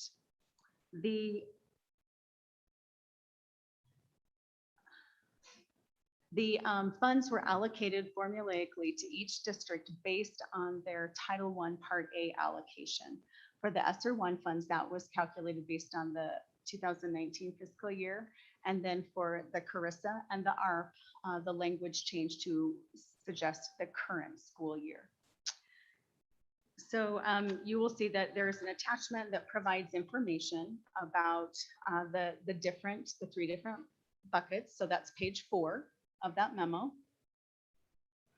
And it identifies the award amounts for each ESSER 1, 2, and ARP ESSER based on the formulaic calculations of Title I Part A. for each of the different school districts. And then the general uses of these funds for school districts is that they respond to any arising needs because of the pandemic or any needs that have been exacerbated by the pandemic. The allowable uses for the ARP ESSER funds are identical in that way to the first two iterations, with one difference. With the ESSER 1 and ESSER 2, districts are provided, states and districts are provided with a list of allowable uses, and districts are left to their discretion based on their local situation and needs to determine the best way to use those funds to respond to COVID or the pandemic. But with the ARP ESSER funds, things changed just a little bit, and school districts, if those funds are to come to our districts, are required to set aside 20% of their allocation to address potential learning loss through the use of evidence-based interventions. The US Ed also provided FAQ on back in May. And it's been interesting because I think there's been a lot of conversation across our state and across the country about the ability of a state educational agency or a legislative body in a state to limit the uses of those funds. And very clearly, the FAQ addresses that and says that in no way it's there, but we just don't have the ability to do that at the state level, legislatively or through the state department to limit the uses. As long as the school district chooses to use those funds responding to COVID and it aligns with the identified allowable uses that were put into those statutes, they can use those funds as they see fit to meet those needs. I'll talk just a minute about the intended uses or how we used the state reserves for ESSER 1. Those funds had to be all awarded by this past May, which was the year mark of receiving the funds, or they would have needed to be returned to US Ed to be distributed to other states. So what we did with those funds, we set aside in that moment, trying to recognize that our districts we were not able in the spring of 2019 to assess, and knowing that schools were going back into brick and mortar and face-to-face for a lot of their students or virtual, it was important that they have a tool to provide some formative assessment. Like summative assessment, that's a test at the end to see what you learned. Formative assessment is something that an educator will do all along the way to help them determine what their students are understanding and where they're at, what they need to do next. So it helps inform their next steps when working with students. So we felt that was important to provide them with a tool that might be beneficial. So we provided funding for that. We also early in the pandemic heard across the nation this concern that with the interruption in learning, people were very concerned about the interruption in our young children's ability to learn to read. So for our K-3 students that were not yet proficient readers, how the interruption in instruction might affect them. So based on input from stakeholders, we determined that it was important to arm our teachers with professional development that would better help them to be able to understand how children learn to read and how to identify when there's something that's amiss and then what to do about it. So we offered what's called LETTERS. The acronym is LETTERS, Professional Development, and that stands for Language Essentials for Teachers of Reading and Spelling. And it's really based on the science of reading, and it strengthens a teacher's ability to implement the curriculum that their district has chosen. So it's not a curriculum, it does not replace what districts have, but it strengthens a teacher's skill set in meeting the needs of their students. We'll kick that off in the fall. Right now we have a little over 300 students, or 300 educators rather, statewide that will be participating in the various cohorts. We also have administrators that will be participating in the LETTERS for Administrators training. And so we'll probably have the opportunity to talk a little bit more about that tomorrow. And then the third thing that we did with the ESSER 1 state level reserves was to provide funding to the Wyoming Custodial Association's annual conference. It was unable to be held in 2020, and we felt like that was critical for them to be able to host that this summer in 2021 as a necessary component of continuing to intervene with the spread of COVID, that they would be able to understand best practice. We then had some funds remaining, and we rolled those out as competitive grants to school districts. And that represented 68% of the state level reserve funds. So we felt really strongly that districts knew how to use those funds to meet their local needs. So we rolled those out. And in regards to the ESSER 2 funds then, at the state level reserves, we held a variety of stakeholder meetings across the state and with a variety of folks, mostly virtual, I should say, they weren't across the state. But the things that really carried the day were, there's just a huge concern from stakeholders about the social and emotional health of everyone in the education system, students and educators alike. So we'll be looking to use a good portion of those state level reserves for support of whatever that looks like in a variety of different ways in a lot of different districts. And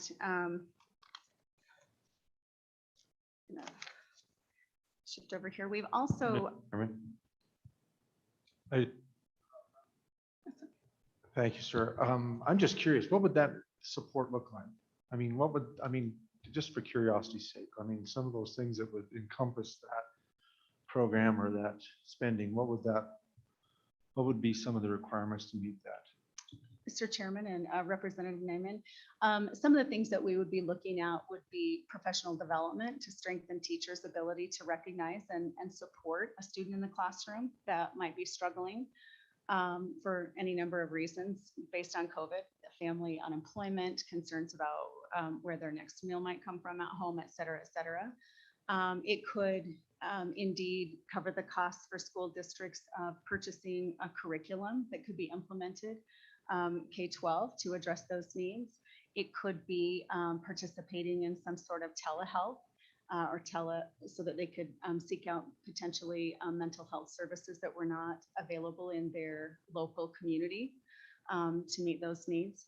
We've seen a few of the competitive grants with the ESSER 1 funds came in and talked a little bit about that, about supporting families and helping them respond to that as well, because we know that that impacts their students' overall health.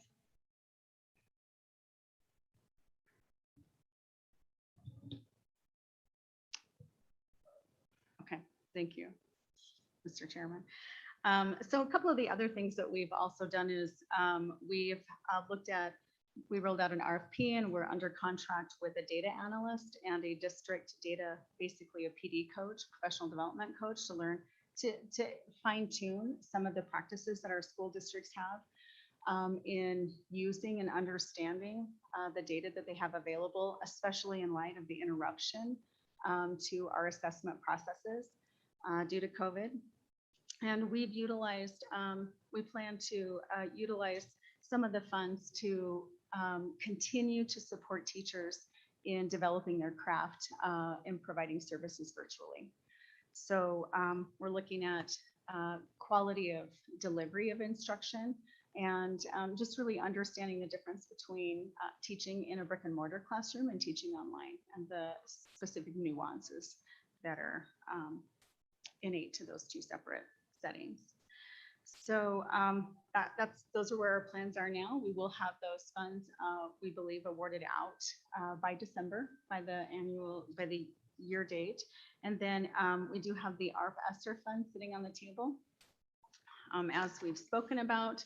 And we really look to identify those funds. I guess I should, before we start talking about what those funds might be used for, there's a specific difference with the ARP ESSER funds.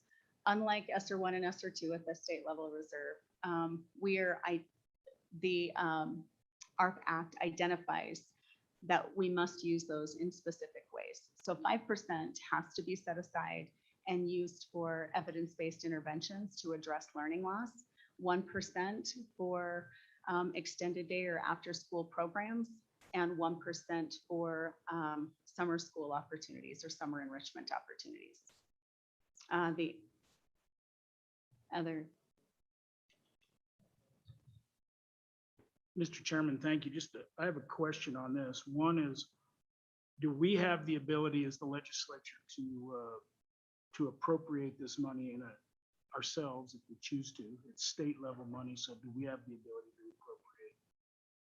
That's one question I would have in that. And then the other question is with the 5%. So we have an early childhood program in the state of Wyoming that basically just supports local early childhood efforts, and the money, I forget if it comes out of TANF, I think it's TANF dollars.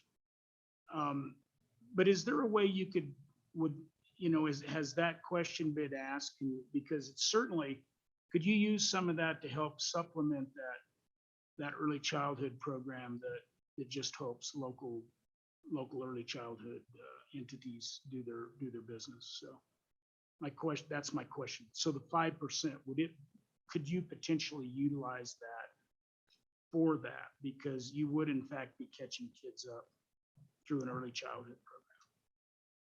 Mr. Chairman and Representative Summers, indeed, addressing needs at the early childhood level are appropriate expenditures under the state level reserves. One of the planned uses of the funds is to, I think, step into that space and provide funding for pre-literacy skills for our youngest learners. And we might see some of those collaborations occur through the competitive grant opportunities that we would roll out as well. Thank you, Mr. Chairman. Just one question. Do you foresee the development of programs that once this funding has been spent, because I mean, unless we're looking at a continual input of these dollars from the feds over the top of us and directly to the schools, do we see the potential of we building programs that are going to be asked to be funded by the state after this money goes away?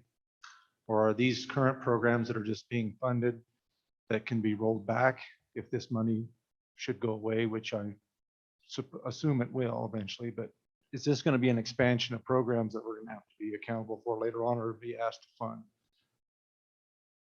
Mr. Chairman and Representative Nyman, that's a great question. And that's certainly something that we've messaged out with districts. And I'm sure that they're being very cognizant of using their funds in ways that don't put them on a cliff when they sunset. Certainly these funds are one time and they, I think, are fully aware of that.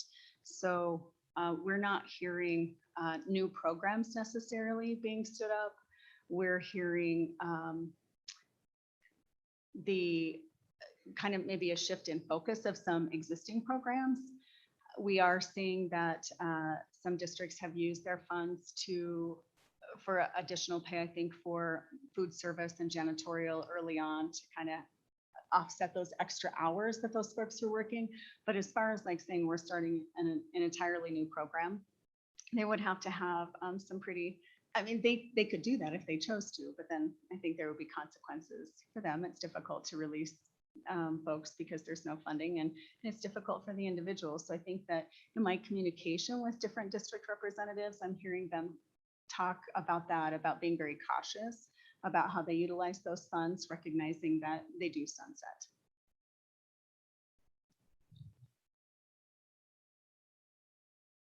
Because we're talking about the districts is where the big money is here, not the State Department. We've got a funding system that seeks to meet their fundamental needs for educational programs. If you're going to use the federal monies effectively, it seems to me you're going to supplant a bunch of the state funding there or supplant a bunch of the local funding there, which could then be available in the future. Does, what are the districts planning to do? Do we need to do anything like raise the ability to carry reserves forward? Is that a bill the committee ought to come with? Because the House had that in its proposal this time, and I don't think the Senate had any objection to that. Would that be an appropriate piece of legislation for this committee to bring to loosen that up for the local school districts? What's your thoughts on that? What are the school districts planning to do with the money if it gets released? Mr. Chairman, I think that there would be a lot of support for that type of an idea across the state because there is no supplanting prohibition with the ESSER funds, meaning that districts do not find themselves in a bind by using those funds for something that they have previously used state funds for. The ability to have a higher level of carryover of state funds would be really important to them to soften that fiscal cliff.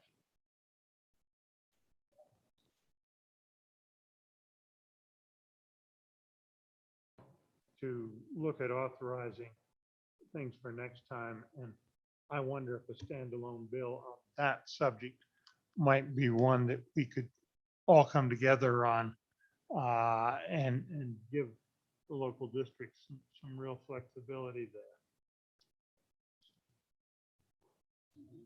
Okay, proceed. Mr. Chairman? Yeah, thank you, Mr. Chairman. See, I want to go back to Representative Summers' kind of questions. And what I see at the bottom of page 3, that the state has already put in a draft plan to the department for the ESSER 3 funds. So first, we're just going to clarify, we don't have the ESSER 3 funds yet and districts don't have it. But the WDE put in a plan, and a plan that is now getting public comment. But it's my understanding from your answer to Representative Summers that we as the state have the ability to think about how to use 2.5% of the money, of half of the money basically, that would be coming with the ARP ESSER 3. Is that accurate? Mr. Chairman and Representative Connolly, we as a State Department were required to submit a plan by June 7th to continue to be in compliance with the requirements. And we did submit a draft. Part of the ARP ESSER requirements are that stakeholder involvement is that we collect a lot of stakeholder involvement to inform our use of those funds. So I think ultimately the answer is yes, we could choose to use that 2.5% to drive initiatives, but we would need to demonstrate how that was supported by public comment. That's part of the plan, that we show that we collected stakeholder input and that we considered it and how it helped shape the plan. And it is open right now for public comment. We have received review from USAID, and we're working on some of the required revisions right now. Thank you, Mr. Chair. Follow up. Ms. Hamill, when is the final plan due? Mr. Chairman and Representative Connolly, that's a great question. So there really isn't a final. The current revisions that we're being re-asked or we're asked to resubmit for are due by July 30th. And then we'll, as they review those, we'll find out if they want further revisions or if it's an approved plan. Thank you. Let me ask a technical question following up. Is that plan just cover what the State Department of Education is doing with that state share, or does it cover what the districts are doing? Mr. Chairman, that's a great question. It just addresses the state level reserves as required by USAID.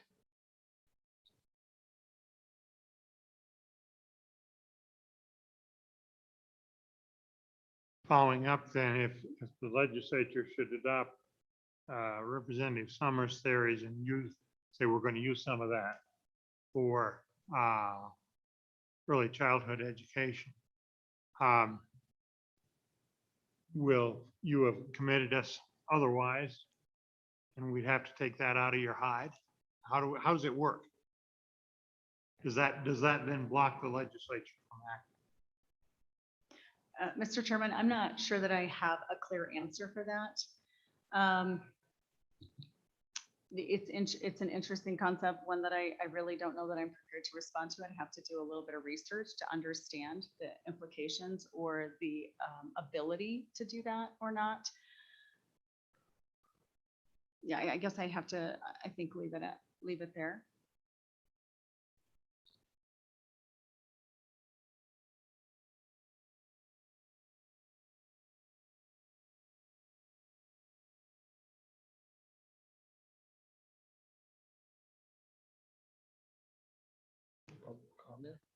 Anybody in the public want to comment on this one? Anybody? else? Nope, seeing no public comment at this time. The last item on the agenda is the federal funding acceptance authority. And the two of us are on the hook on that one. We developed, it was originally developed when we thought there was going to be a special session, a draft of a bill, because the language in the current statutes is aimed at what do you got to do to accept federal funds. And there wasn't anything explicit on what you got to do would be causes to reject federal funds. We developed a more extensive bill, some of which proved to be irrelevant. We didn't have a special session. The part of that we didn't have a list of reasons to turn the federal funds down. We developed a list. Ms. Hytrack and the LSO staff was asked to put that in proper form and simplify it, and did a very nice job of simplifying it. So that's in your packet. And then discussing with Representative Paxton, he raised some concerns about some of the requirements in the teaching area and the critical race theory. Jerry, do you care to elaborate what those concerns were? Well, I was just concerned that at the time we talked about that, we hadn't gotten any of the rules and regulations yet, so we weren't sure. And I just think that, I think the people of Wyoming are not ready for acceptance of the critical race theory. And I wanted to make sure that we made that clear, that we would not accept any federal funds that had that as a requirement. And that was my concern, that we not accept any federal funds that have the critical race theory as a part of the requirements of accepting the funds. And what happened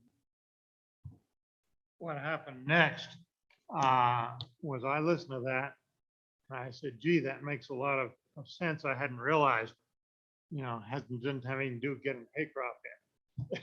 I hadn't been paying attention to that one. But I thought, rather than prohibit something which is as amorphous as that theory is, and subject to different variations, that maybe a better approach was to say, what do we want taught in the area, particularly of equality and equal rights? And so I've developed and had passed out a draft that would be a positive approach, and saying this is what we want taught, basically using the principles that are in the U.S. Declaration of Independence, providing for equality. And in our state constitution, we've got 3 equal rights provisions there, and teach based on that. and teach, say, when it's age appropriate, the historical facts on things like slavery and both the legal and informal custom discrimination aspects that we've overcome in the civil rights struggle, continuing to try to overcome in some cases. And teach that as being inconsistent with our principles, and having our principles helps us overcome those problems, and teach it based on that basis, and use that then as a ability, if they try to require something that's teaching inconsistent with that, to turn it down. I think that may be an approach that would get the job that Jerry's seeking to get done and get it done effectively. So I've had that passed out. My thought is that when we look at these things tomorrow, that we authorize bill drafts, and one issue will be, is it one bill draft or two? But bill draft to be prepared, because I don't want to spring something on this committee without them having had plenty of time to look at it, get it in proper form, and then I suspect the wisdom of the committee will improve my proposal, but have it in form for us to deal with next time.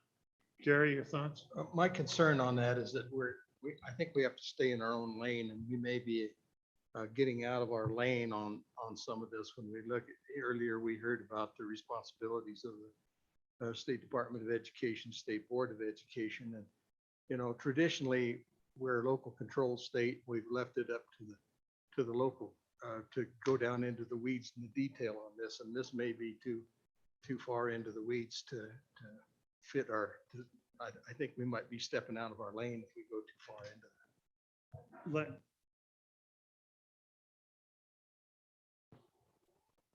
I think we do leave a lot of things to local discretion, but we are the elected representatives of people, and I think there's going to be a strong popular sentiment in this particular area. It has previously resulted in us saying we've got to teach the U.S. Constitution, and this is really an emphasis on a particular part of it. So I don't think we're out of line that way, but what I want to do at this point is not make that decision, but to get a bill draft where we can look at it and say, does this particular provision go too far, or that one? So at this point, I think what I'd like to do is ask the committee to think about that and come back on it tomorrow. Does anybody have any comments at this point? Okay. Anything else for the good of the cause tonight? Mr. Chairman, Aaron Taylor has asked me to say that she's extended an invitation for most of us, I think, to join her over at the Wolf Hotel in the back room. And so she wanted me to remind you that that was on from 6 to 8 tonight. Okay. And thank her. Okay. Committee 8:30 tomorrow. Right here. We'll try to get things done expeditiously.